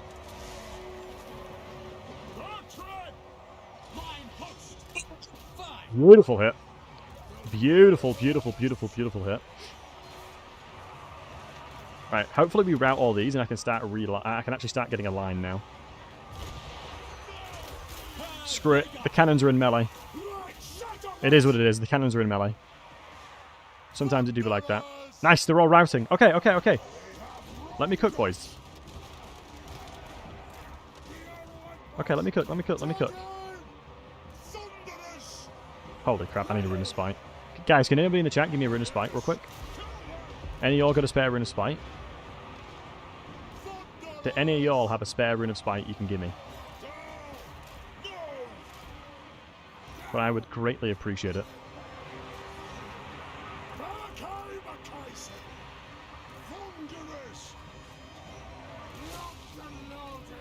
Generals are being such a pain in the dick. Alright, another 40 seconds of this. The gyrocopters are doing a great job holding the line, I just have to do that.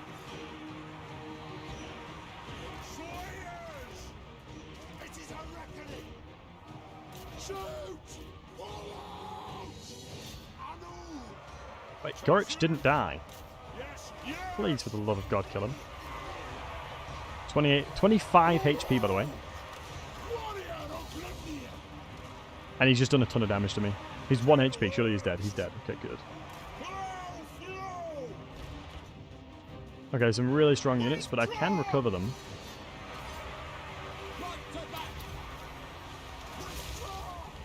Okay, with that gone, they're a little bit more spicy. We should, as long as they don't... Okay, they're flanking now, which is unfortunate. A lot of the cannons are running. The gyrocopters are now running. Oh, dude, a Master Assassin's actually really unfortunate. I think my hero's going to be in a really good spot to try and kill a lot of stuff, but they'll struggle without Rune of Spite. If I'm not mistaken, I should be able to... Do I get fully killed, or will I get another chance? I can't believe this, man. I didn't think I was close enough to the goddamn settlement. Like, I swear... I'm going to check after this one. I'm going to check. This game's rigged. I'm checking after this.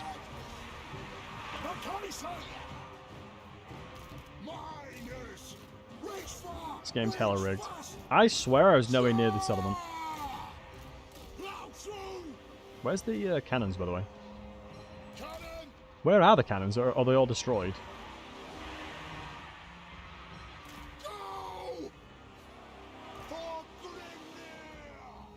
Now, the sad thing is, in the normal fight, this army would be completely fine. Where are my cannons? Where did I drop them? They might have been killed. Yeah, they might have killed them. I don't really have a lot of juice to kill a lot of the stuff that's on that side. I mean, they're going to heal together, so... I mean, the heroes will do a lot of work. It's a shame. Yeah, they just surrounded my cannons. I would love if in ambushes you could position your units. Wait, it's telling me to shoot with them. Wait, I can wait. Without a cannon, can they use grape shot? If they poop out damage out of nowhere, I'm going to be very pleased. Wait, it says they're firing.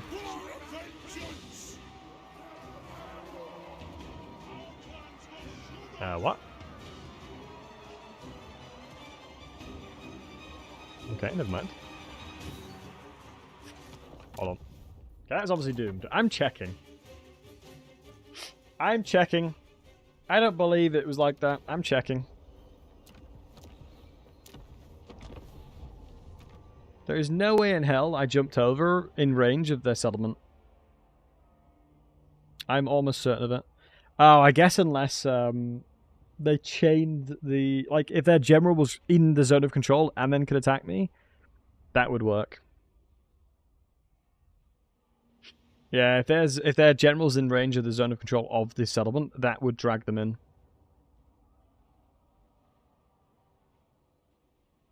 Let me check.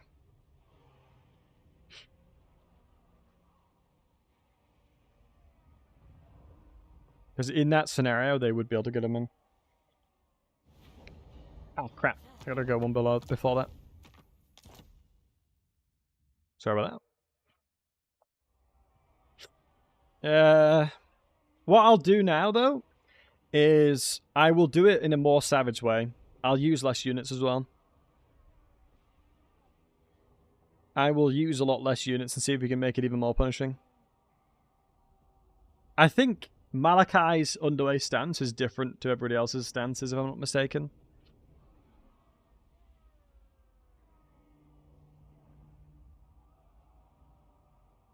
Let's have a look.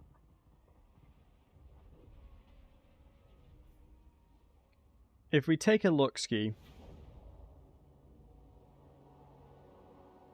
Yeah, I'm not in the zone of control of the settlement. I thought I wasn't. Yeah, I didn't think I was, but I clearly got too close. Yeah, I clearly got a little too close. The council is disappointed. Yeah, that's my bad. That's my bad. I should have been a little bit smarter then. But honestly, the way that AI can recruit now is crazy.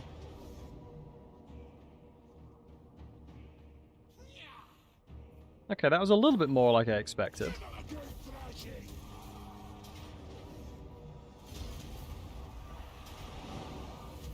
And they still ambush me.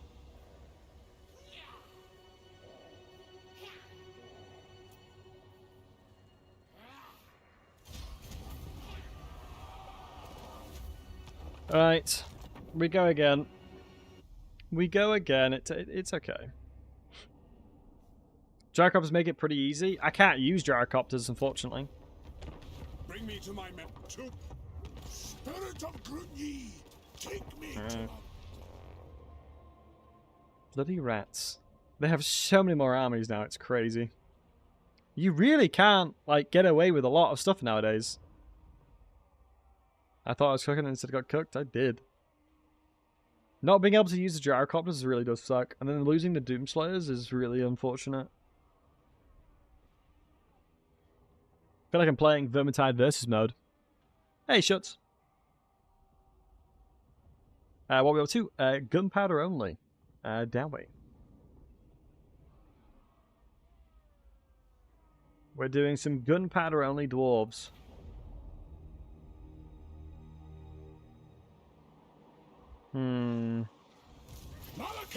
So guys, do we think that if we get rid of Doomseekers, I think that's a must. If I get rid of if I get rid of Gotrek and Felix, then my army starts looking very bare bone. I'll make you a dust. And I would have to wait. Greatest inventor.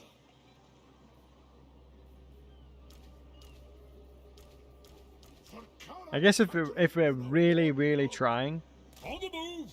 to do gunpowder only, I what? this is what the army would look like. Sigma preserve us. Annoyingly, Gotrek and Felix don't cost anything. No engineer. I will get an engineer eventually. Chance would be a I guess it'll be quite nice just having them on the map. fighting for. This is no fantasy. Because then I can figure out what Throg is doing. Engineer. I'm just going to have to recruit a ton of Thunderers. Slayer. Yeah, now it's Valiant Defeat. Okay. Alright, now it's truly as hard as I can make it. Now we are cooking a little bit. We'll see. I'm going to be interested to know if this is going to be possible. Because it's going to be so much harder now. It is going to be a lot harder now. But hey, boys. This is what it's all about. This is what it's all about, boys. We win these. I know, it sucks to lose Gotrek and Felix. I know. I'm sad about it as well. I don't know how easy this fight will be now.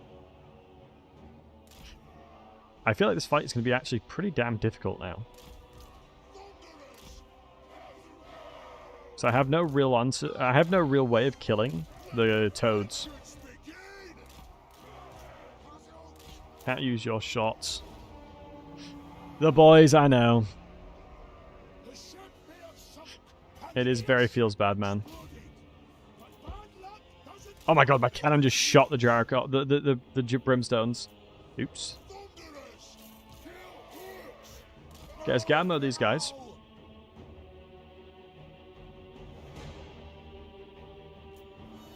Okay. Shoot you guys as well. I mean, the challenge is Malachi is not going to be able to tank for very long. Like, Malachi is actually quite squishy in combat. And the Plague Bearers have so much health per entity that the blasting charges won't really do much.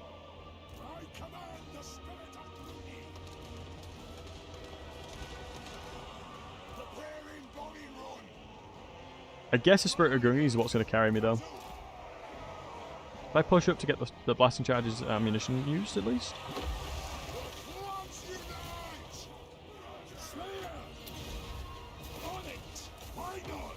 I think in this situation, I can just do this, and then hopefully these guys can hold the line here. They're holding back 3 Plague Bearers. It's huge if they can. I mean, the Thunderers should have a really nice line of sight to kill their general here. And then we drop the Spirit of Grungi here as well.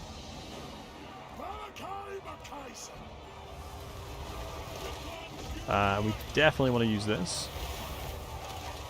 This is what I didn't want. Him just running straight to them. As long as I move the cannon away, it should be okay. I think I did a lot of friendly to fire damage doing that. I mean, as long as I turn side, we should, in theory, be able to get a lot of damage into him.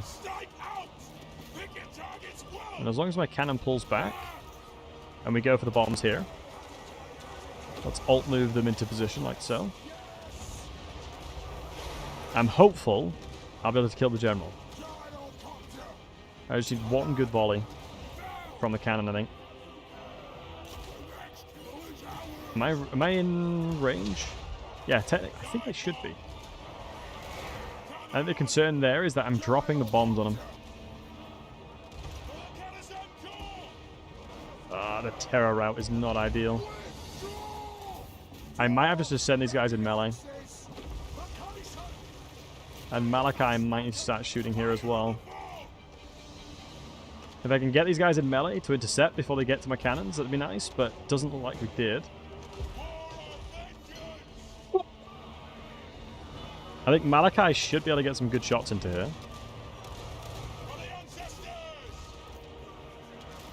I know that they're really slow, but we'll see.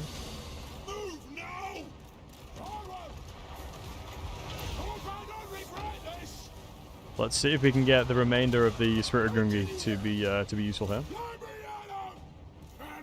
I think I have to just drop and then start legging it with the cannons because I can't afford to lose too many of them. As long as Malachi can finish off the general here, we should be okay.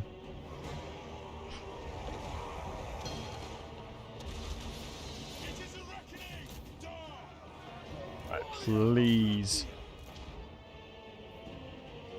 What are they throwing at me? Curse of the Slug, that's fine. Okay, let's re-grab the cannons here. Looks like we got one really good shot into the general, which is nice to see. The gyrocopters are like a bit of a bait unit. Like, I'm not really too bothered about them, TBH. Now let's see if we can get a shot into the general. Hopefully this volley's going to kill him before he kills some of my cannons. Please shoot him. Okay, good. Now let's fire down this line here. God, losing Godric and Felix really does change the dynamics of this fight. Is that a summon? Oh, for God's sake, that's a nurgling summon.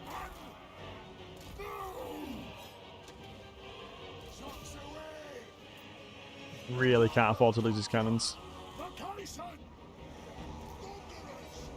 Since that's a summon, that makes it so much more awkward. Okay, we'll have to try and get as much damage as I can off there. I think, yeah, there's probably ways of doing this a little bit better. Hey, dude, finally got Warhammer 3 upgraded from 2. Nice, man. Tried to use Thunderers, but they refused to shoot anything until they angle for 10 seconds. Or what's up with that? It's a good question, matey. I think one of the biggest problems in Warhammer 3 is the ranged unit responsiveness. In-game, they are a little bit less responsive than Warhammer 2. And elevation and line of sight matters a lot, too, in Warhammer 3. Like, your line of sight really, really, really, really matters. So if you don't have, like, perfect vision of them, you're very unlikely to land the shot. But welcome to stream, bud. Hope you're doing well. It's just a slight difference with the way it functions in the game. Oh, I really don't want the cannons to get killed here. Hopefully Malachi can deal with that. But it looks like the gyrocopters can intercept. I'm hopeful we can intercept over here as well. This does anger you. I think there's mods that fix it to make it a little bit more responsive, if I'm not mistaken. I may be mistaken, though. Right, hopefully the miners will be able to catch up there. Hey, Moogmaster, what's up, buddy? Been addicted to Warhammer 3. Can't even beat a normal campaign, but I'm having fun. That's what it's all about. Keep on learning and keep on making improvements every campaign. That's how you do it, my friend. Every single campaign, you just keep on learning and keep on progressing like that.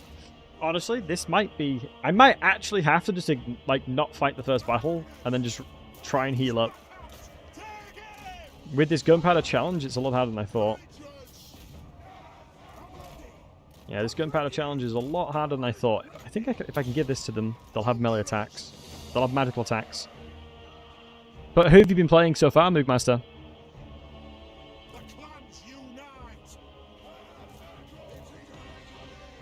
Who have you been playing so far, bud? Crap, they're actually starting to lose now. Yeah, this is crazy. I actually have to sit inside of my settlement for this challenge. I think I can probably win it. But I have to play so much better. Hey, Mitford.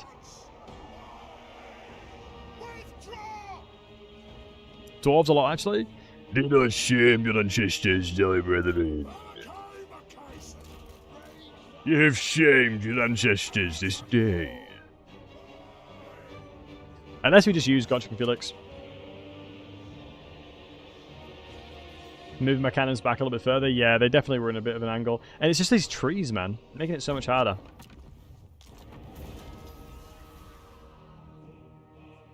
Since I can't shoot them for ages, yeah, we didn't really get like full usage of the cannons. Right. Since we got rid of was it 3 units or 4 units from my main army? The first battle's hard. We're learning though. That's the important thing. We keep learning. But yeah, in Warhammer 3, yeah, I think that's one of the biggest points that I have personally expressed. It would be good to see a lot of improvements to the way that it handles it.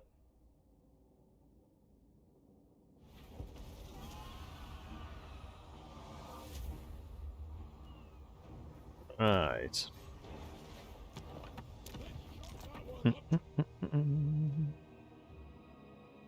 Godric Felix needs his buddies? Yeah. Maybe so.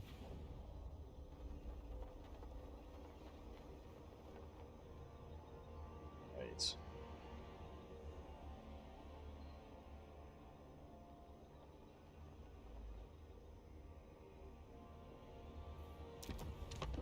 Summon the rig. Alright, let's do the challenge again. It's all about living and learning. I love the dwarves so much. The dwarves are awesome. I've got no idea what the AI is going to do if I don't kill this first army. I'm actually going to be intrigued more than anything. I'm going to be intrigued more than anything. No sure I believe you. Hey, Dizzy. We're all about vibing here. When do we get the Ogre Gunpowder only challenge? Now that would be memes, Idle. I'll give you that. Okay, so I can't use Godric or Felix. I'm not allowed to use the Doomseekers. Time to sit inside a Cracker Drac. I don't think I can recruit anything but the blasting charges from my main thing. Blasting charges from the main thing, and then do that. And then we're going to cook with the trading stuff that we normally do. I'll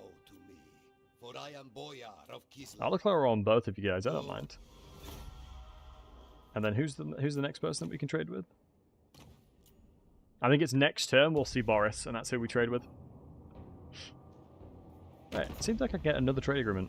Allow me to I can't trade with him yet because of the fact that he's not close enough. We are exporting 53%. Trading with you, trading with you. Yeah, I can't trade with anybody else. So next turn I can. We're going to go into the superior black powder. and maybe add roots. And we're going to recruit blasting charges until we can then start replacing with them with thunderers. Right. And we're going to wait until we can upgrade that one as well. Sit a while and listen. We could assault the units. Why not? Goal is yours. Failure. We always learn through failure. It's nice that the Godric and Felix don't cost anything, at least. So we've got that going for us. Zinch flame units only. I actually quite like the idea of that one. Zinch is very fun with their the flamers.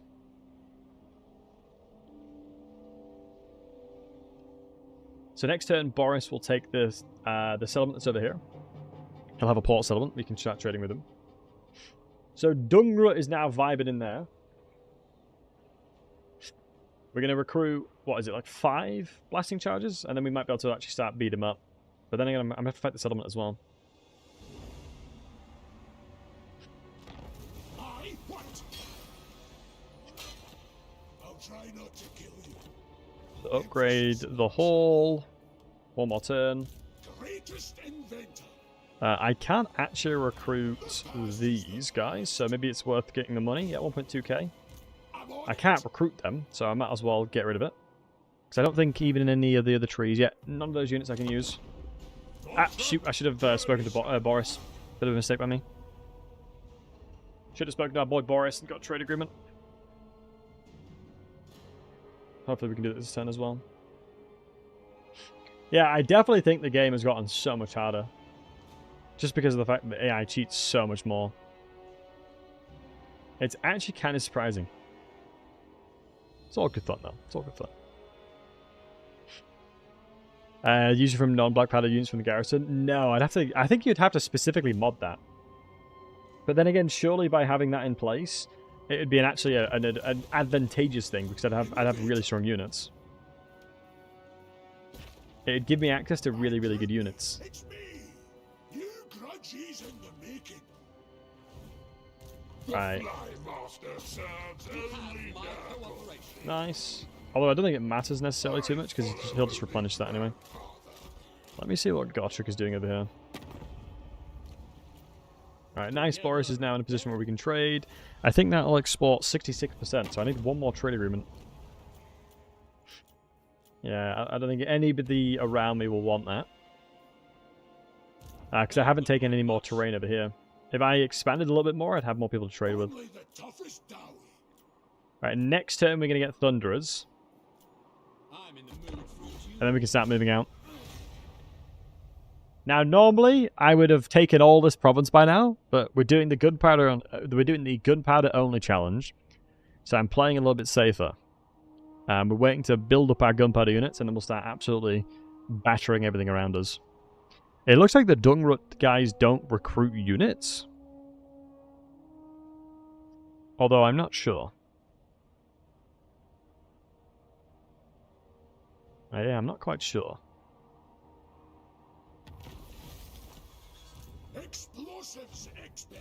Right, so. Slayer. Nurgle units. Excuse me, Thunderers. Yep.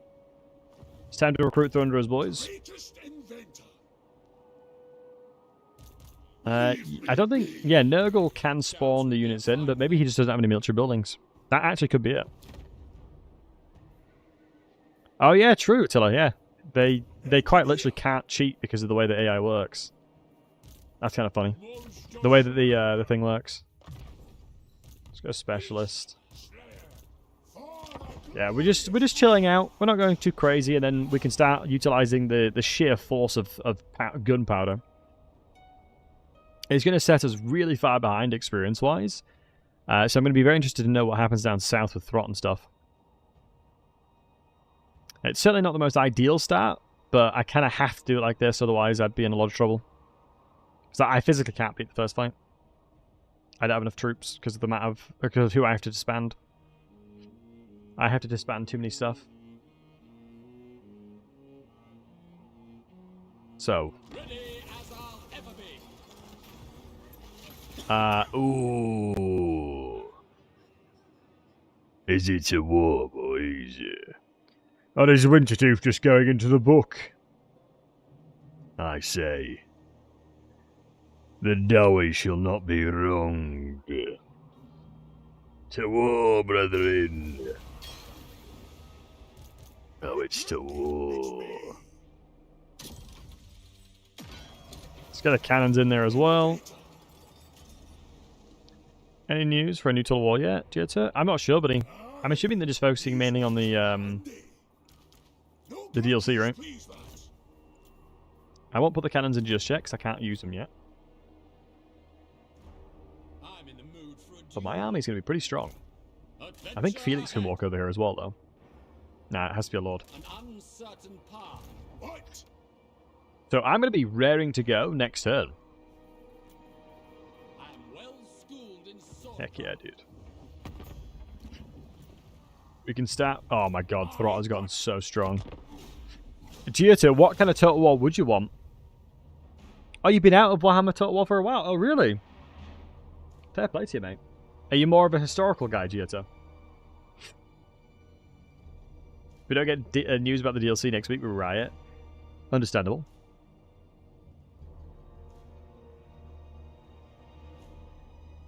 Honestly, reasonable, understandable. Right, let's see if Malachi can now batter Dungrut. I think I'm going to have to jump over. Oh yeah, I think he has recruited more troops. Yeah, he definitely has. I'll try not to kill you. Emphasis. DLC next week? Nah, I doubt it, but hopefully there's news next week. An oath is an oath. Okay, Malachi's army is actually looking pretty good. And we've got a lot of grudges towards Throg as well, so maybe we just play a little bit differently here. Shit. I'll make you adjust. Maybe we just play a little bit differently. All right. Yeah, we're playing significantly slower, but we'll get our province and we'll start moving up in the world.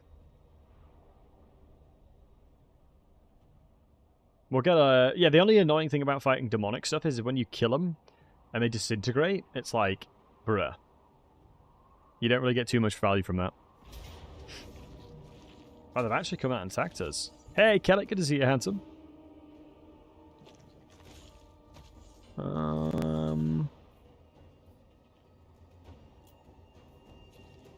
Yeah, because if they crumble before you kill them, then you don't get nothing for it. It doesn't count as a kill for your cannon. But I feel like what we'll do is just set up a nice checker box with the Thunderers, just use the miners where possible.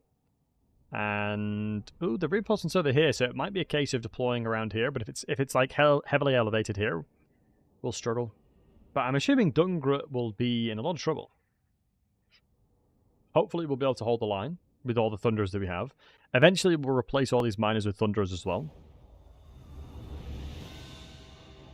But no, this is flat terrain, and this is elevated here. This right here is perfect. I think the only problem and challenge we'll find is if they move this way, but that should be the job of the Thunderers. Ah, we'll get rid of the Gyrocopter as well. 100%. Why isn't this an underway fight? It's a good question, actually. It very much should be. I think the way that Malachi's underway works is just different. Yeah, Tamo, it's a really good question, buddy. If I'm not mistaken, I think just the way that Malachi's underway stance functions is like a normal battle.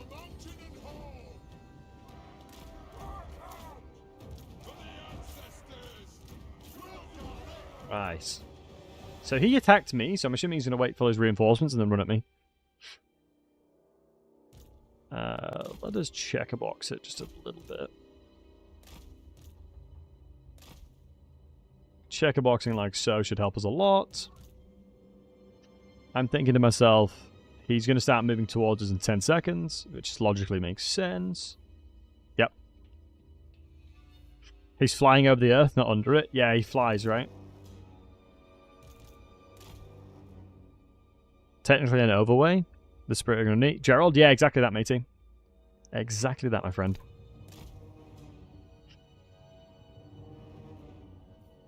Alright, we do have fire at will, so whatever comes near. Yo, Goon, you handsome or wholesome bugger. How we doing, matey? How's the Tor Banlord action? I'm pretty sure you're playing that again today. How's it going, bud? If you guys don't know who the wonderful, the wholesome, the incredible PC Space Goon is, please do go check him out. He's an amazing guy, amazing content creator, and amazing friend. For context, Goon was the very first raid that I ever had on Twitch. And, yeah, super nice guy. Known him for absolutely ages. It's wild to think how long we've known each other, Goon. But yeah, super cool dude, so please do go give him some love. He's a great guy. Goon, were you doing the Tor mod? The old realm? I love that mod. That Banlord mod is so goddamn good. I mean, then again, anything Warhammer, I'm always up for it. It's like, insert anything Warhammer, yes please. Okay, they're going with some toad action. Let me reposition then. If I reposition slightly, we should be okay. Just a little bit afraid for the cannons. Okay, the toadie's gone in there. But yeah, welcome in, guys. I hope you're having a fantastic weekend thus far. My name is Battlesey, if you don't know who I am. And we do a lot of strategy games around these parts, but mainly a little Warhammer stuff. I'm a big Warhammer guy. I'm a big Warhammer guy. I recently went into a Warhammer shop, and my god, obviously I like dwarves. You know, shame your ancestors, tell me, brother. And I was looking at buying some like Age of Sigmar dwarves, and my god, they're like £100 for like a it was like a good amount of them though, in fairness. But minis ain't cheap. It is literal crack, I swear. Warhammer minis is plastic crack, and you can't change my mind on that.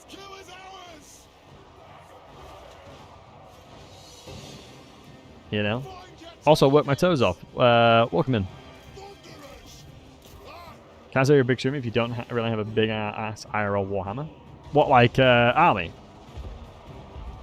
Because it's going to cost you that much to get everything?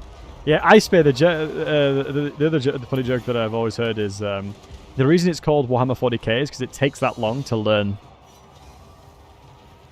Because the thing that always confuses the crap out of me is, I remember there's in certain lore books that they have, if it contradicts each other, like you may have two books that like massively contradict each other. And the thing is, they just say that's not like, they're just like, yeah, that's expected. Because of this, this, and this, and this, and this. Because there's so many different writers for 40k. There are so many different writers for 40k, in that they just sort of just contradict each other unintentionally. And then they just say, yeah, that's intentional because of this, this, and this. And I'm like, okay, but... It's like, Give it a 3D print. Yeah, I think as like, you can do that. I think obviously the official Games Workshop ones, you can't use printed minis, like 3D printed. But I think generally speaking, yeah, a lot of folks are. I know like Tabletop Simulator is pretty good for it as well. Like Tabletop Simulator is really, really good for playing Warhammer. Right, we've murdered them all. Excellent. The armies have been a good spot. The army's now in a good spot. But do you guys prefer? Do you prefer 40k, or do you prefer Total War Warhammer Fantasy? The challenge that I have there with that question is, there are elements of 40k for similar factions that I prefer in comparison to fantasy. For example, I much prefer orcs in 40k because I think it's funnier because of the numbers. Like, for example, if they're doing some big thinking bush, it's time to use the big thinking. They can, like, make something happen if they believe it enough, right? So, that's one of the beautiful things about them. If an orc believes something hard enough in 40k, since there is enough numbers there, they can make it happen. They can make that a reality. Whereas in fantasy, it's a similar thing where they have the capacity to do so, but there's just not enough numbers. They don't have enough numbers, right? They don't have anywhere near enough numbers for that. And so I always find it really, really interesting. 40k has more content? Oh, yeah, 100%. I mean, that's the reason why Age of Sigmar and stuff came around. Right? Age of Sigmar came around because they were like, oh, let's axe and get rid of... hold on, let me do Double Thunder, actually. Let's get rid of Warhammer Fantasy. Because obviously they're like, you know, we'll make more money with 40k. And they're not wrong.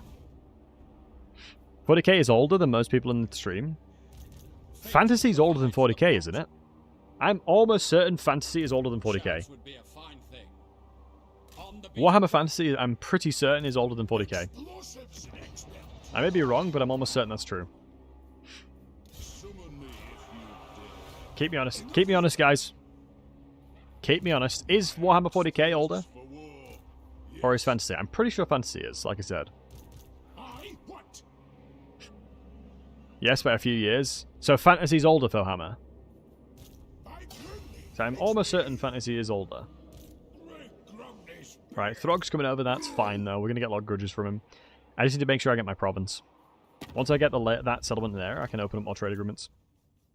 For example, with these guys. Do not even consider Maybe I'll declare war on them. my authority.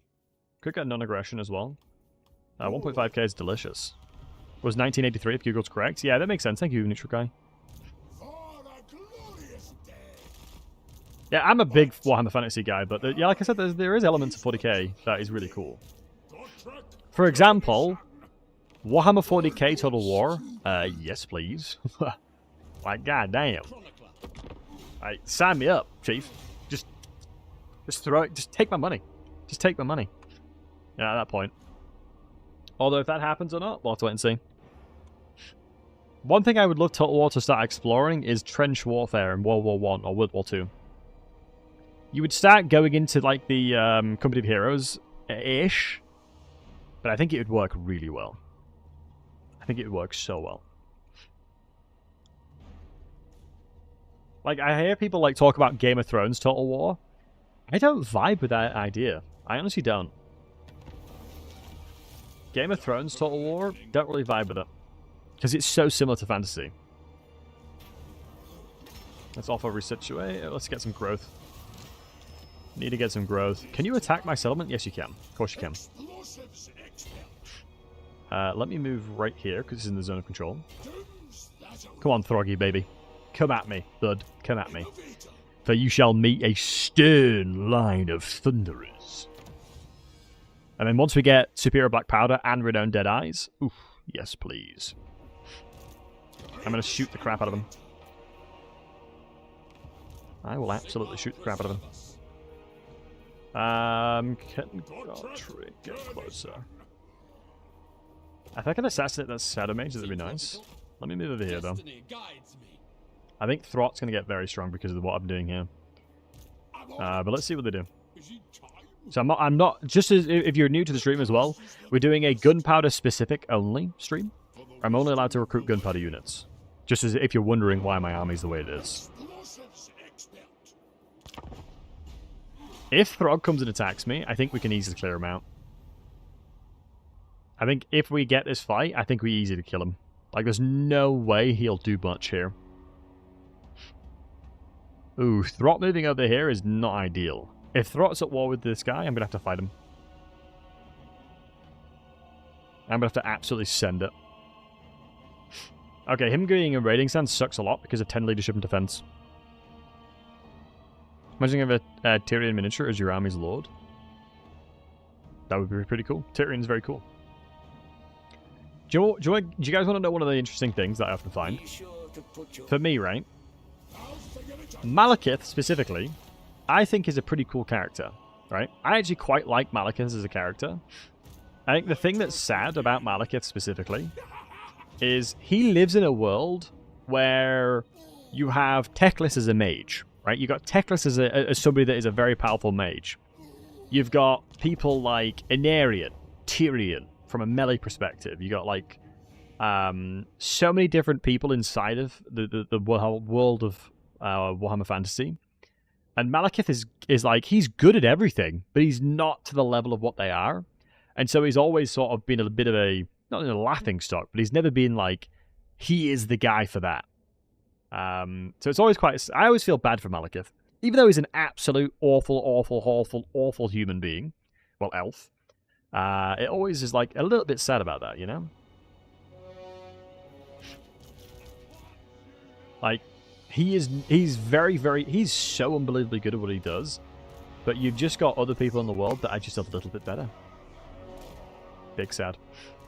I also feel like Thunderers don't do anywhere near enough damage as they used to. Maybe that's just me. Maybe that's just me coping. Alright. Just him because his mother's hot. Okay, bud. Sometimes, do you know one of those things where you read a message and you just wish you didn't read it out loud? That was one of them, Jorah, just to let you know. Just to let you know, bud. 1 and 2 Thunderers were insane, they really were. It's just the problem is a lot of range units were nerfed in Warhammer 3. They nerfed a lot of range units. That was the intention. Well done. We should be able to absolutely shoot the snot out of him. Yep, there you go. Now here's going to be a really good example of trying to get the grape shot as soon as possible. He has a lot of spooky ghosts as well, though.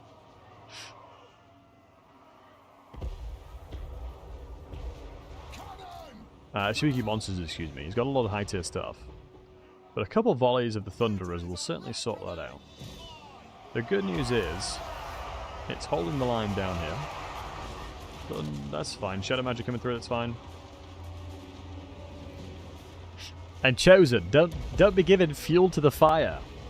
Jorah's going to now ask you what that is.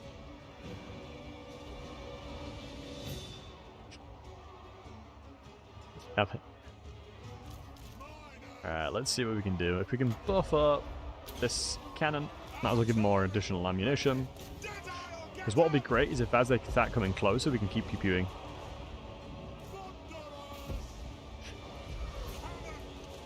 Maybe a case of just turning all of my Thunderers onto Throg now. And then the back line should start protecting them as well. Ooh, this is a little bit scary on this side.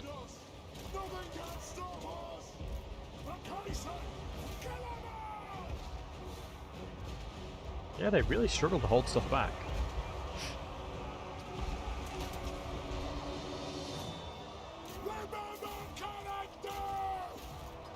Oh my god.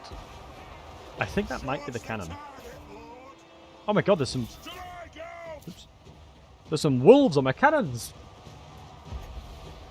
There's some wolves afoot! I think I should be able to deal with them in kind. Thankfully they're not armor piercing like crazy. Most of the units are always bloody armor piercing. Thankfully we're the Thunderers are doing a good job holding. Yeah, Throg's Norse controls are always a bit terrifying, I must admit.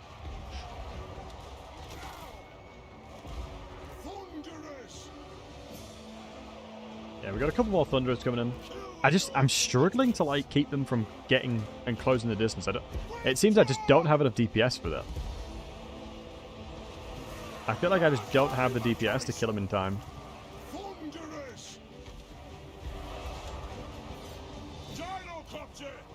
It's definitely the overall feeling we're getting. Or sentiment, should I say. Excuse me. It's getting a little dicey. Let's shoot the spears into the side of these trolls on this side. They're ice trolls, so they're even more effective. Maybe I should have, like... I think like a bit of an improvised dowie box or something probably was better in these scenarios. Also, I don't believe I can shoot with the cannons here. Oh shoot, I really don't want to lose these guys. 6 of them are alive. 6 out of that, so 5 of them need to survive. 5% need to survive, so as long as 3 of them are alive, we should be fine, right? Yeah, as long as 3 of them are alright, we're fine. Yeah, they really quickly broke the lines here. Thunders are absolute paper against trolls, which makes sense. I'll admit, it does make sense. But I need to be a little bit smarter with the positioning of them. Yeah, I feel like I'm playing like a normal traditional fight. Oh my god, please don't lose any more than 3. If it goes down to 2, they'll be dead. Which is obviously not ideal. That would not be the vibe. Yeah, DPS wise, we're just really struggling. I think once we get them chevroned, and then once we get them additional range, I think we'll be laughing. We'll have a much easier time here. The reinforcements are here! The beacons of Gondor are lit. I'm not gonna lie, do you guys want to know one of my favourite Warhammer Fantasy models? I've mentioned it multiple times on different streams. But there is one specific Warhammer Fantasy model that I absolutely love. Missing the Grudrakers front line, I completely agree. Once I get the Grudrakers, we'll be aight. There's one very specific model that is my favourite Warhammer Fantasy model. And it's my favourite by a long way. Mainly because it's a little silly. I must admit. It's more on the spectrum of being a little silly. That's why I like it. Which probably in itself probably gives you a bit of an indication.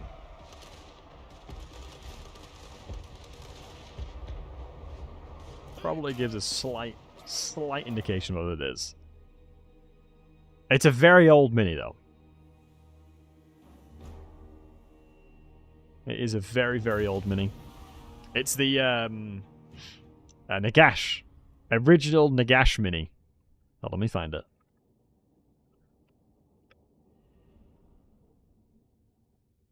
I love this model for some reason. It's so funny. Yeah, this bad boy right here. Wait, where is it? Wait, it's taking me to the wrong link. Here. Can you guys see that? I love this goddamn mini. It's so funny. It's so cute, man. That is my favorite Warhammer Fantasy model. It just looks so silly. Hopefully this cannon doesn't die. I think, like I said, 5% of them are still alive, so it should be okay. Because if it went down to 2, they'd be dead, but 3 should be fine. Yeah, 3's fine. We have enough oath gold, so I don't need any more oath gold. We did take the replenishment, so yeah, nice.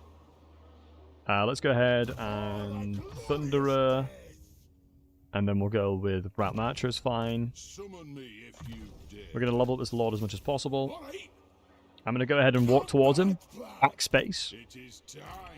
Little cheeky trick. That's a cheeky trick if I've ever seen one. Since we attack stuff with a cavalry, that's why that's possible. Move forward.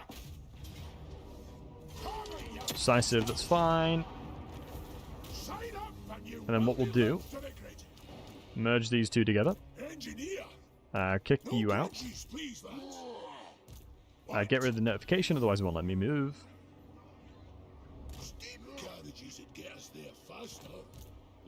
And we can chuck in the Thunderers here. Okay, so we're mainly a Thunderer army. We are predominantly Thunderers.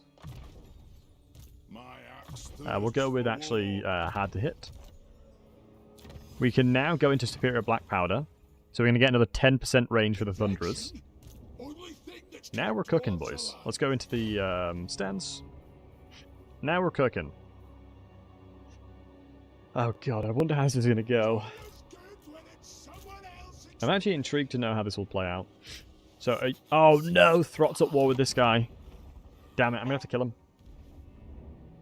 I'm going to have to try and fight Throt while I'm fighting Throg then. The double T's. Is there anyone else that I can trade with, just in case? The Great Orthodoxy. He's actually at war with Throt. If we click over here, are we 100% trading? 93%, so one more trade agreement will actually help. So we've done that. Fight 2 battles against High Elves. Yeah, hopefully we'll be able to do that soon. We just need to kill more enemies. Fight 1 with cavalry. We just got more reload time. And we just got more experience with cannons as well. So not bad. Not bad at all. Throt's going to take this away from me, which sucks. Can I block his movement at all? No. Is it worth force matching then? I think it's worth force matching into the settlement 100% for the additional replenishment. And then maybe start recruiting more Thunderers. Yeah, don't mind that. Daniel is over there, so he could at some point come towards me. Now we've learned that we don't want to jump over. It's always good learning things like that, right? Always good getting those learning curves in there. But jumping over like that is a no-go. Because it's like a... Because Malachi, specifically, doesn't give you any reductions to ambushing. So you make yourself a little bit of a sitting duck. You make yourself a little bit of a sitting duck. Right, so... Nice. Oh my god, look how much more they recruit. Wait, where's Throt gone?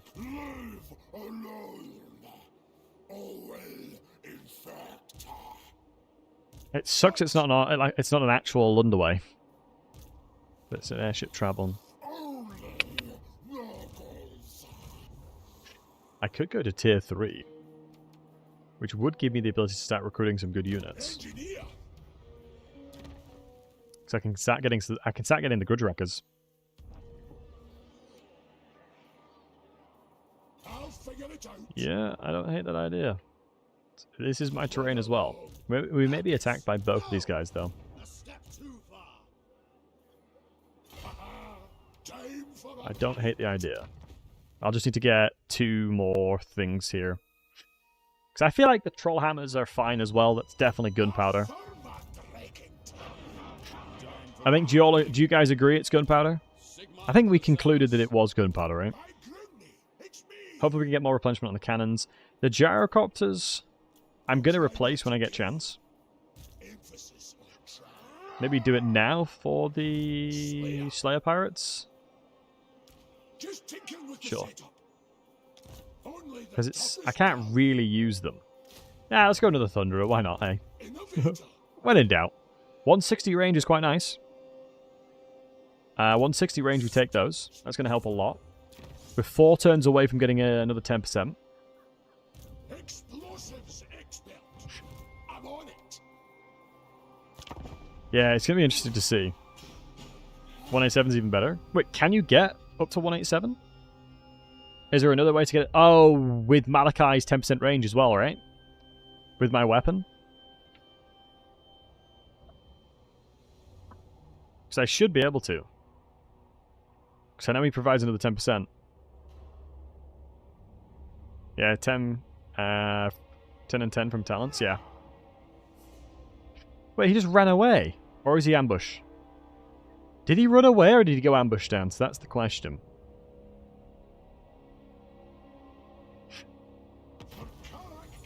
Let's go Angry Gods because we need as much growth as possible. If he is ambushing me, I'm in a lot of trouble. Ooh. Mate, he just ran straight to the settlement. Wait, I can jump into the zone of control. Okay, big. Wait, it took me out of the zone of control.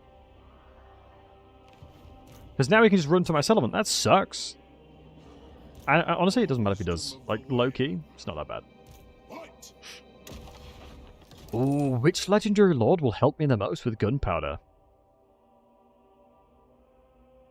Man, none of them are really doing that well, apart from Thoric. Now, you hold the fort here.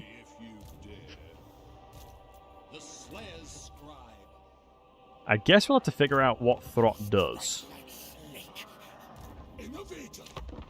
My understanding is we should have been in his zone of control, which is the red circle around him. Can't use any legendary laws, no gunpowder. I suppose on a technicality. But no, we're already using another general. We just have to make sure we're using nothing but gunpowder inside of their armies. Okay, go. Okay, good. He's attacking me. Okay.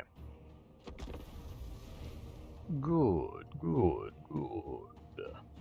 Get Thoric? Yeah, Thoric slaps. How does Thoric buff gunpowders exactly? He doesn't. It's just more that he himself is a Giga Chad. If I'm going to be honest with you, Lewis. Thoric is probably the strongest dwarf. Just in isolation by himself. Thoric hates gunpowder units. Like, he hates gunpowder. He's an old grudger. Like, Thoric is generally... He doesn't approve of gunpowder. He thinks it's untested technology and it just doesn't make sense for the dwarves to use it. But we're forgetting that he himself is just incredibly powerful. And that's what makes him... that's what makes him so good with it. Because I actually think Thoric can solo armies very easily. I think if you could argue that Ungrim is just as good, and I wouldn't disagree with you. You know, I know that Ungrim is very, very powerful. Right, let's take advantage of the acute elevation over here.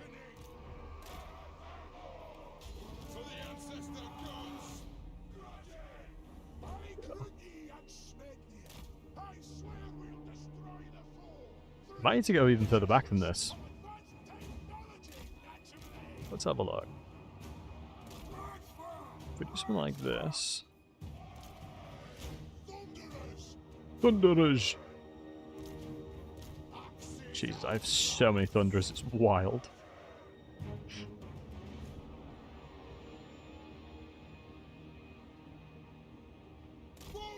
It's actually kind of funny. The Gyrocopter army? Yeah, Gyrocopter army is terrifying. He's definitely the strongest. Yeah, I definitely do think that Thoric is just straight up a Giga Chad. Oh, they're really not even giving me a chance to set up here at all. They're just straight beelining towards me. Hopefully these miners will be able to hold the line long enough. I think it's worth just sending them in. Toggle melee mode with F. I just need to blob them up as much as possible here. The second my Thunderers get into position and my cannons get into position, we're laughing. Like, they'll have a very difficult time. Very, very difficult time to get to me. Oh, technically they should have a very difficult time. Let's just, let's set expectations there. Let's start getting volleys into the cavalry at the back line here. I think I'm just have to like be a little bit mindful with what I tell them to do. I think I'll have to be a little bit more on it per se. Marauder Berserkers, I can't go anywhere near with Malachi. They will absolutely smoke him. They will eat him for breakfast. They will truly eat him for breakfast. Right, now let's start killing some of these Marauder Hunters. The 160 range should be coming in clutch, and I think it is. Let's chuck you down here. The general's in the between. Right, the Spirit of Grungby's here, boys. Spirit of Grungby. Victory's in our grasp. You love to see that. I think we probably should have been splitting up our cannon fire, honestly. Hey, Val, good to see you, buddy. I definitely should have been splitting up my cannon fire.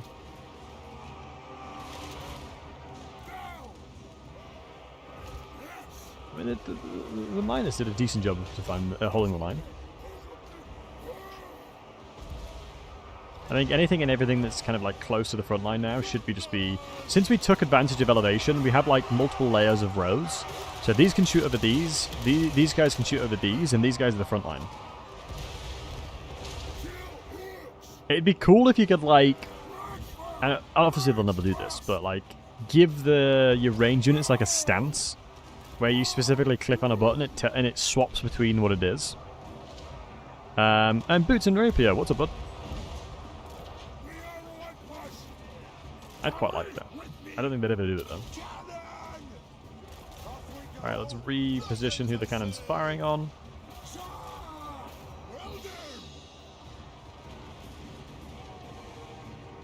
Here we go. And yeah, we are sponsored by the wonderful Holy.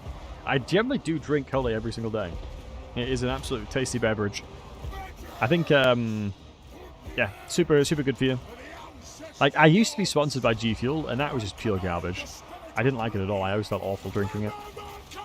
So I wanted to... Because I prefer drinking cold drinks, usually. That's why I reached out to them.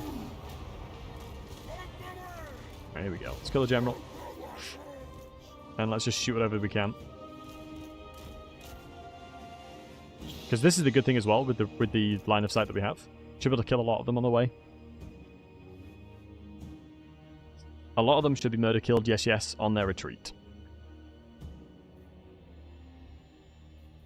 We want to get as many cannon kills as possible. The D8 several times better than all the others. I'm not fan of the others. Oh, fair play. Yeah, who do you guys think is the strongest Dwarven Legendary Lord? For me, it's hard to not say... It's hard to say that. Actually, it's difficult to conclude. I would say Ungrim overall is very, very powerful. I think Grombrindle has lost so much power these days. Like, Grombrindle doesn't really take advantage of Underway. Excuse me, he doesn't really take advantage of the Undercities. Or the Deeps, excuse me. He doesn't have ability to utilize the Underway network to try and to teleport around because he's too far away. The only thing that's good about him is his blue tree. But even that... we'll take that. Yeah, even that, like, I think his blue tree is not that good. compared to what it used to be. Like, generally speaking, confederating him just for the sake of getting his blue tree is okay. But I think there's better options. I honestly think Thoric is so good. But Thoric he suffers from the problem of being massively a one-man show. Like, I think Thoric is like the definition of a one-man show. That's fine. Because now we can recruit 2 more Thunderers. Yes, yes. They may attack me with this army. But dude, just look at how many units they have. It's wild. And Boots and Rapier, thanks for the follow, man. Appreciate you. What? The past is the past. Now here's the question. Slayers to me. Can't really use the Slayers, that's the problem. So let's go ahead and buff them up. Well, that'll come in handy. I'll try not to kill you. Emphasis on I just need to get this building done. It's a lot of money though. you know nothing. I think Cracker Drac should be completely fine. Wow, how's... Wait, how battered is wow, Costalton's beating Throtback. Wow, that is surprising. Hey, monsters, do they find the old world mod makes the turn so much longer? Yes, it's the reason why I don't like old world mod. I think the idea of it and everything about it is really cool. It just the end turns take literally forever. So it's like an angle of go. It's like set an alarm clock to take a little nap when your end turn happens. That is shocking that Costalton is beating Throt. That is very unexpected. I can declare war on him now then. Because we only have 3 trade agreements. Yeah, we're exporting 100% at least. For Kislev? Lamau. I mean, he's just not the vibe, is he? You love the old world mod? Oh, I love the old world mod as well. Like, I think it's a great mod. It's just that the end turns take a long time. Is the only thing that's unfortunate. If they could fix that, I would play that mod more often.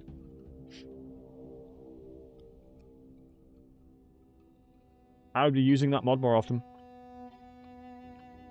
I'm running 80 mods and the end terms are like Warhammer 1 levels. Ratius? Yeah. Feels bad, man. Like, we need a mod that mods the other mods to take less time.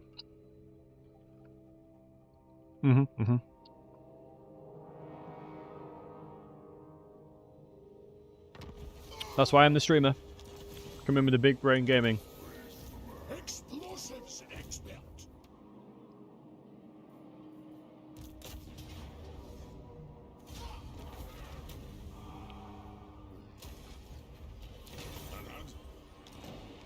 Wow. Ready. Engineer. Talisman of Preservation, I'll take that. No. Do not frustrate me. Wow, Gotrek failed to assassinate some random pleb. As depraved as I. Hey, Andrew. Not a chance. All right. I'm slightly afraid.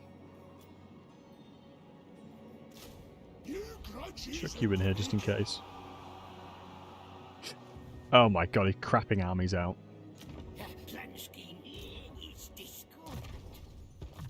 Dude, how do they keep pooping armies out, man? It's a constant stream of pooping really good armies out, I swear. Let's get.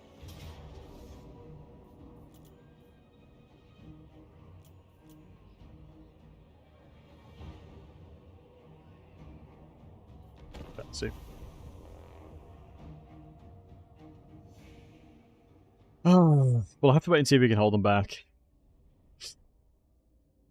Like, I need to, like, condense them as much as possible so they can help each other.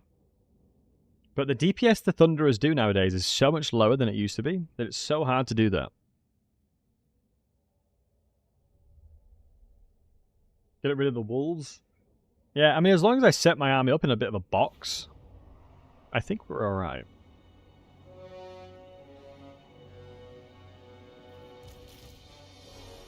Like, maybe here? Just the cannons will struggle. Could be here, actually. I actually don't hate this here. My only concern is that the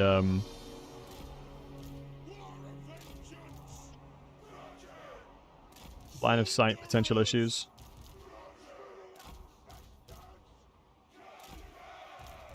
Yeah, I hate... No, I've literally thought about it. I'm like, this is going to be garbage. Like, generally, I just, like, in my head, just played out the fight, and I was like, I'm going to have a horrible time.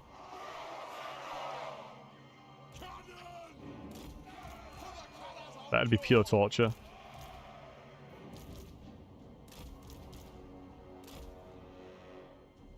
Because of the fact that I'm going to struggle with line of sight, because I'm gunpowder. This map sucks. Facts. You're not wrong. Okay.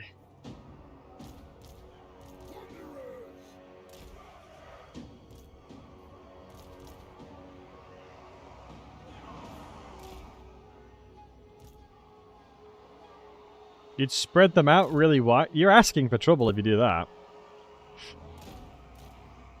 Spreading out all your units is like asking the Norscan to just come and beat you up. It's like, please, come and murder my entire family. Yes, it's fine.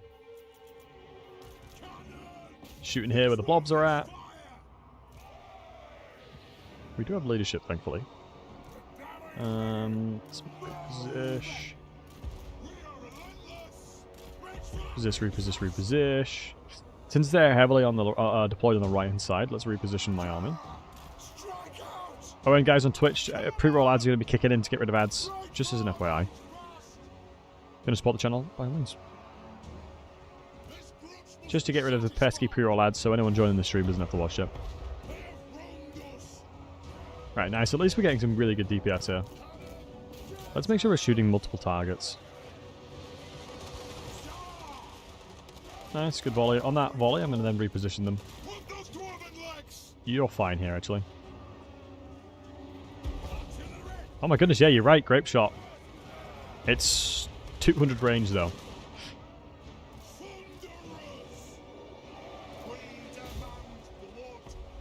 I don't think it's 200 range just yet.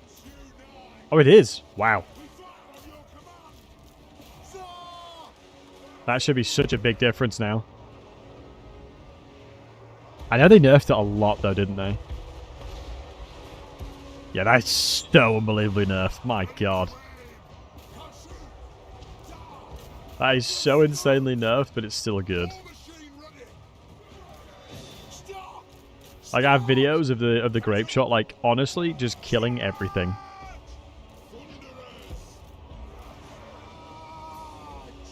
But it was bonkers, the grape shot.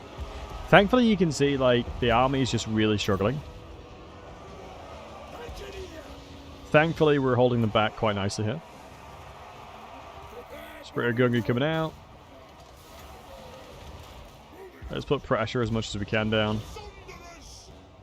Good stuff. Yeah, the cannons are doing some work here.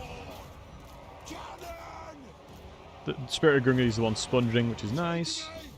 It's honestly what we wanted. Let's see if we have elevation for that. Hopefully we do. We definitely should be using the blasting charges to protect there. Send them into melee. Ooh, their great weapons are really battering my thunderers here. Ooh. Yeah, these great weapons are doing an absolute fantastic job of shutting us down.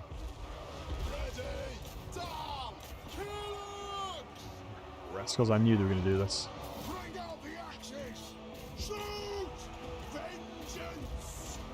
Struggling to translate this one a little bit. Because they've sort of broken to my right-hand side. Yeah, the great weapons are doing such fantastic jobs. Piercing through us here. Yeah, the great weapons. The berserkers are doing a really nice job. I'm just trying to, like, get a little bit more DPS out. I think you guys are probably in a really good spot, so let's increase your damage.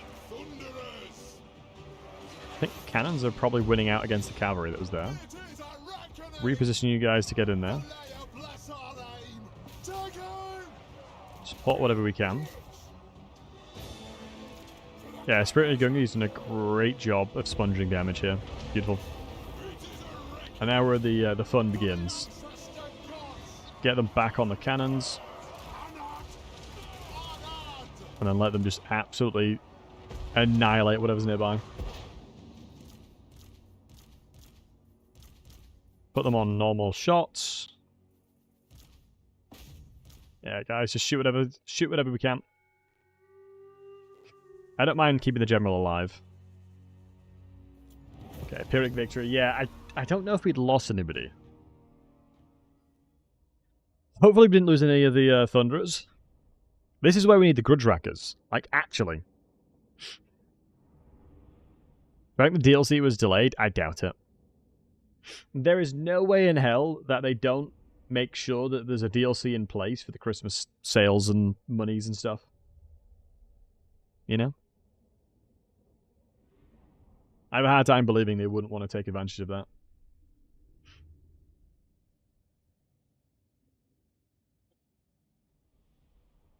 Hey, Koyu.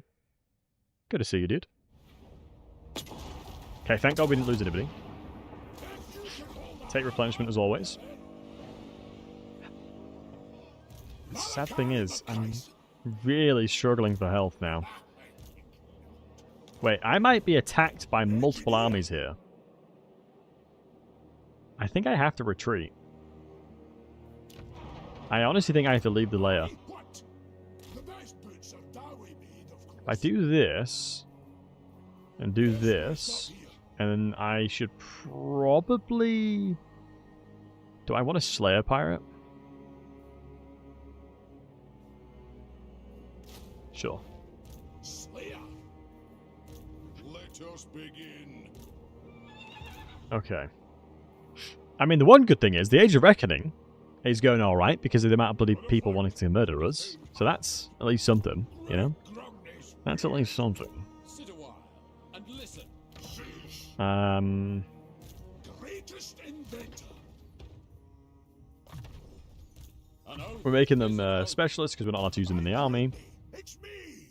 Malachi is gonna need a buff. Probably cannons first, but we want to make sure the Thunderers are buffed up, but it might still be bugged. In that... Wait, where's Thunderers? Dowie Firepower? Yeah.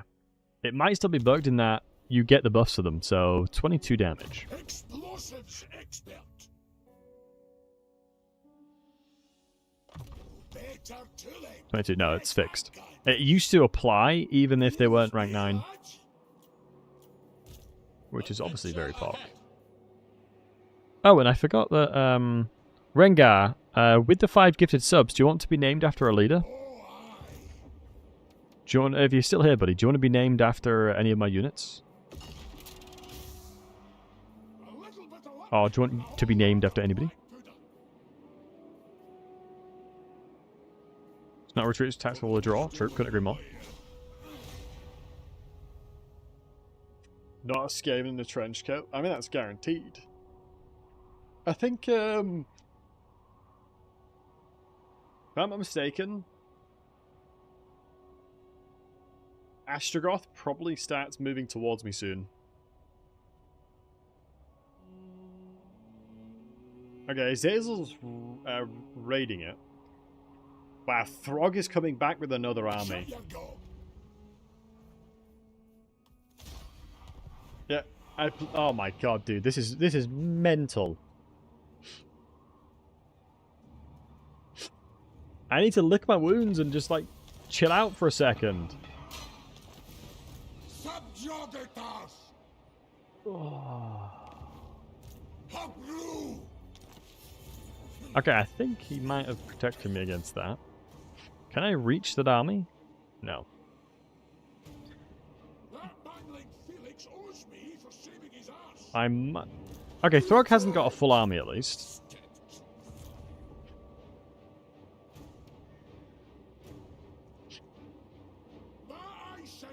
Kind of command is one of the worst items ever. I think we probably all agree there.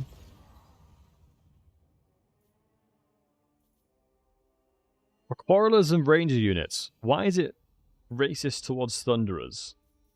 That's what I want to know. Perfect. Oh, okay. I can't afford to upgrade that yet. Do I have to merge my Thunderers? I don't think so. By the grudge bearer's will. Do you know what? I'll do this. And then this.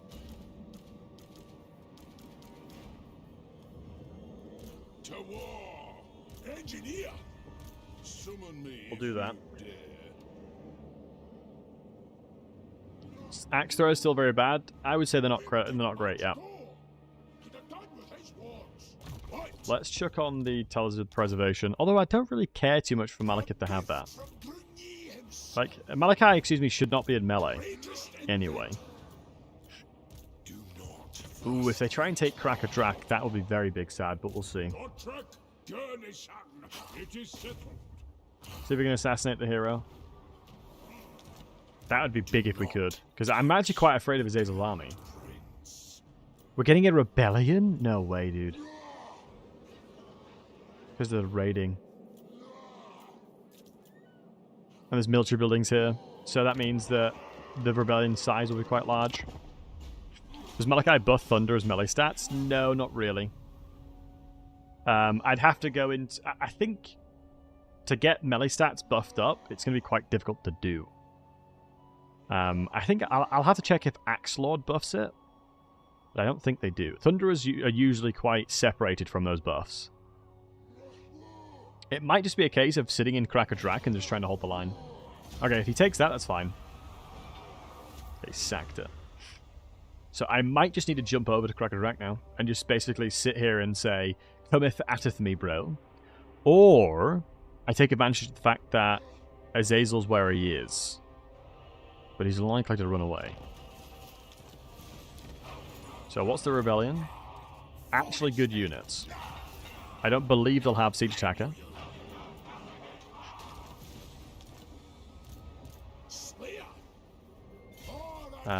What are you? Quite a strong army as well. I can reach. I suspect if I run over to him, he might run away. So let's go ahead and do this. Backspace in his zone of control. Move this lord up. And attack him. He hasn't seduced a unit. I think potentially because it's too expensive or he doesn't have it yet. The map does not look good for me though. Yeah, we're double. Much love to you, man. Thank you for the tier 1, my dude. I appreciate stream you. mate. Much love to you, my man. Hope you're doing well. 70 Winds of Magics. Forsaken's getting buffed really, really helps. They have such good range block chance. That's good. Human rifles can shoot over Dowie? They can. It's quite amusing.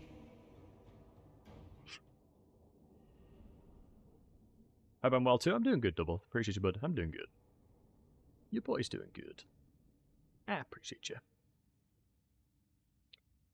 Playing co-op with Empire and Dwarves. Can the Dwarves shoot over? Yes or no? Yes. Sorry, yeah, somebody already answered that. Yeah, you can. It's one of the best things about the Dwarves is that they are short. There'll be no alliance while I'm the High King. Yeah, you can shoot over them quite easily. Pigeon belts. Elevation here looks good. Can put cannons on top, and then the rounds down here. And plus this will funnel them towards me this direction, so I'm happy with that. As the only concern is that they won't probably give me enough time to get into good positioning. So here's where the Slayer Pirates, and maybe like a skirmish force will be back here to allow us to move. Because it should just be a classic case of doing this, and then we figure it out. Because I just need them to move first.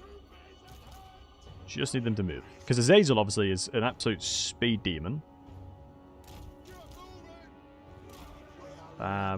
So let me start moving the healthy units to the left,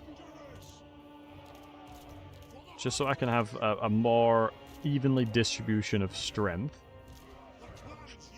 So the ones that are weaker, IML, should hold the front line.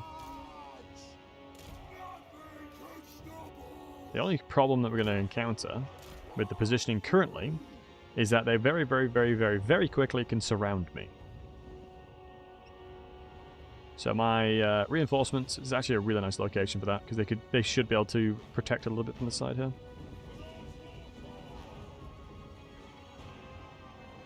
I'm gonna have to go guard mode.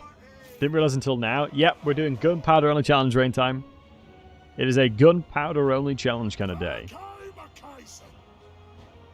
I think Malachi can sit here for at least a little bit. I'm just very concerned about Slaneshi flanking me. So I'm assuming the smart thing to do is probably have at least a few of these guys just a little bit further back. Just raring to go just to protect us in case a flank happens. We also have the Slayer Pirates and everybody else shooting him because we're in position now.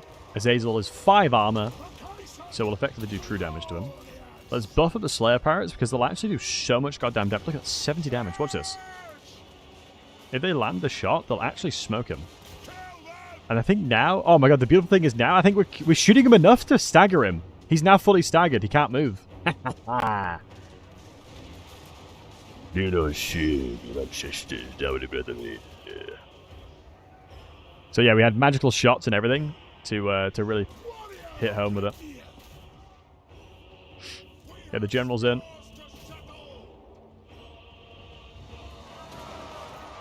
Slayer Pirates are going to be really helpful here. Azazel did not expect that. It's his own fault for betraying Sigmar. You shouldn't betray Sigmar. Let it be known. Let it be known. Feelings. Hey, Thurl. Hi, Thorgrim here. The High Dwarf Council objects to your recent video claiming dwarves are OP. And can see right now, dwarves are very humble and weak and pose no threat to anybody. Yeah, true. Dwarves are very weak. They need buffs. I agree. I'm agreeing with you. Thank you, Thorgrim. I appreciate you you coming over and saying hello. I also agree. Yeah, many, many buffs are needed for the dwarves. Not as...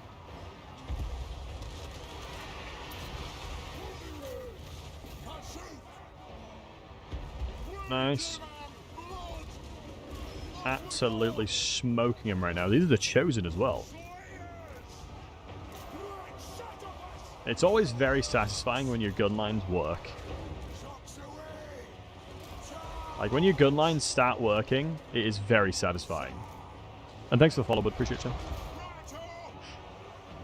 Need to bring these guys over to flank from the side as well. It's unfortunate the Slayer Pirates are getting battered, but they honestly will every single battle. And this is the reason why you check a box, to allow your units to help protect each other in situations like this. I suspect this Spirit Gungry will do a lot of goddamn damage here. And I'm all for it. Is it a grape shot angle? I think it is a grape shot angle, if I'm honest, boys. We haven't even shot him with the Spirit. Ooh, yeah, that's what I'm talking about. That's what I'm talking about. That's off you pop, Mr. Shadow Magic. Your wizardry is not welcome here, you see. Guys, you should be guard mode. Let's not move up. Come on. Thank you. Please and thank you. Please and thank you. 1, 2, 1, 2. Please and thank you. God, you gotta love how quick Dwarven units are. Then again, using Slayers, my god, they're speed demons. I think guard mode's bugged. I actually think guard mode is bugged right now. From speaking to Entity about it and seeing this, I honestly think they're bugged. Because the behavior is definitely not normal. Clans unite!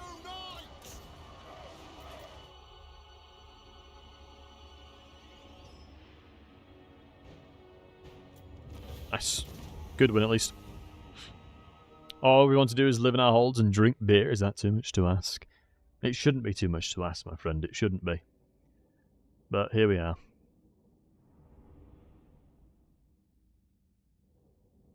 There's a mod that fixes guard mode, lowers unit speed to 0 on a toggle. Interesting. Honestly, hats off to modders in this game. We've got to put our hands up and say modders have done some pretty cool stuff for the Warhammer 3 game. I'll have nothing but love for modders in this game. When we were abandoned at the release of Warhammer 3, modders really came in clutch. I think modders massively did a lot of work.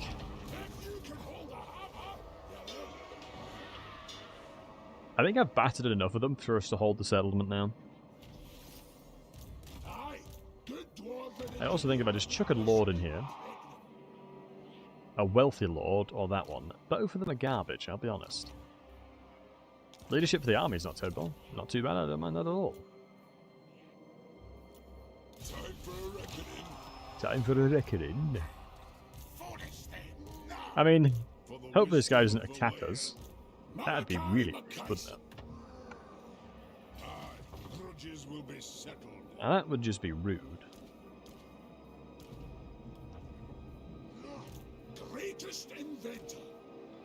I'm hoping that we get enough time to replenish. Oh my god, I can get engineers now. I can recruit an engineer, thank god. That's going to help a lot with flash bomb and stuff. We can flash bomb things aggressing towards us. Send me a champion. Send me a champion.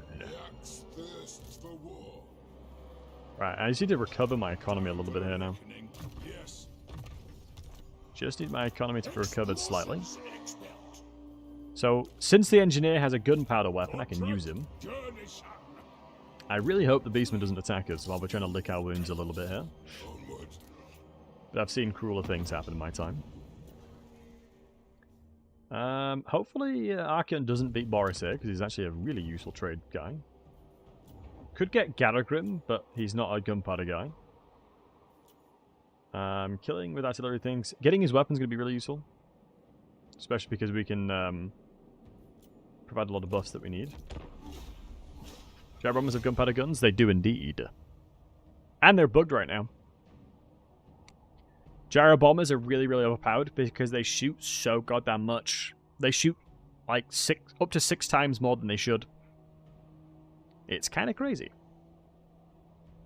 It is kind of crazy.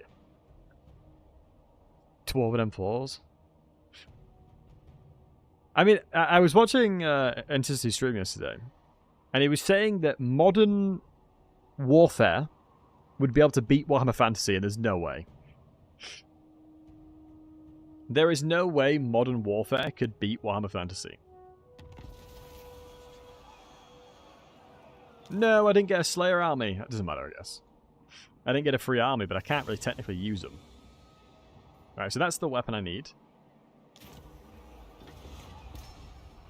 40k wood. Yeah, I feel like... Oh my god, the... Please tell me, for God's sake, the replenishment bug's still here. The replenishment bug still exists. That's cool.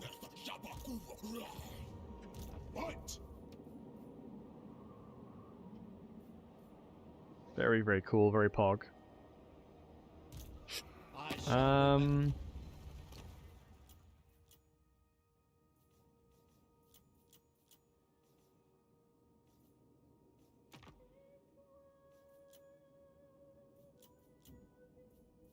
Trying to see who I can declare war on.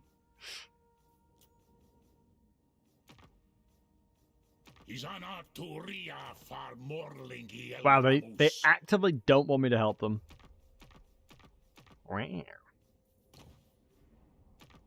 Talk about bloody drama queens. I don't think I should declare war on Archeon. I think that's not a crazy thing to say. But it depends how much money it'd give me. Others are better than one.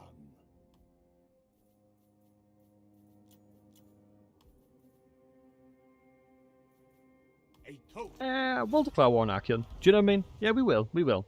I changed my mind. I changed my mind there. I crunched the numbers, boys. I crunched the numbers. We crunched the numbers. We crunched the numbers. I'll declare war on. My axe thirsts for war. Ready. Let us We'll merge one of the lads. And then grab the engineer for the additional movement as well, which should be nice. Will it give me a little bit more movement? No. Depending on the nuke usage, I guess. I feel like... I mean, Claw has nukes, you know? I feel like it's... the level of destruction is very similar. But then again, yeah, once you start getting nuclear warfare, then it completely changes the dynamic, right? It completely changes the dynamic. Because no one wins at that point anyway, right? You wouldn't have a decisive victor in either of the scenarios because no one would win. No one wins in that situation. I'm assuming this is going to get attacked, I'll be honest. I mean, Malachi's in a position to defend this. He can jump over and defend. So I need Cracker Track to go up in levels. I think I'm going to be in a situation where I'm just going to have to hold the gates for a long time. With the level of how much the AI recruits, it does feel like it's just going to be a case of trying to hold the line. Gunpowder units be crazy. Yeah, if I was doing this in Warhammer 2, it'd be so much easier because Thunderers would just like absolutely annihilate anything that's nearby. Nowadays, they seem to like throw wet noodles at them. They actively fire wet noodles.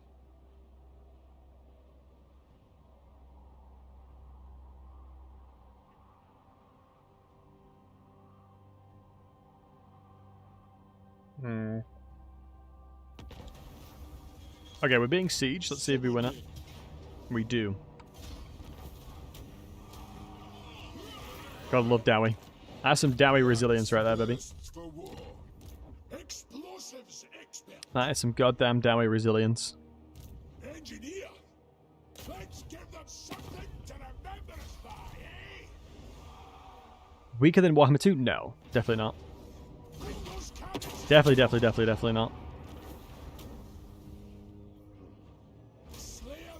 We're just more so that elements of strength that they had in Warhammer 2 is obviously not as apparent now.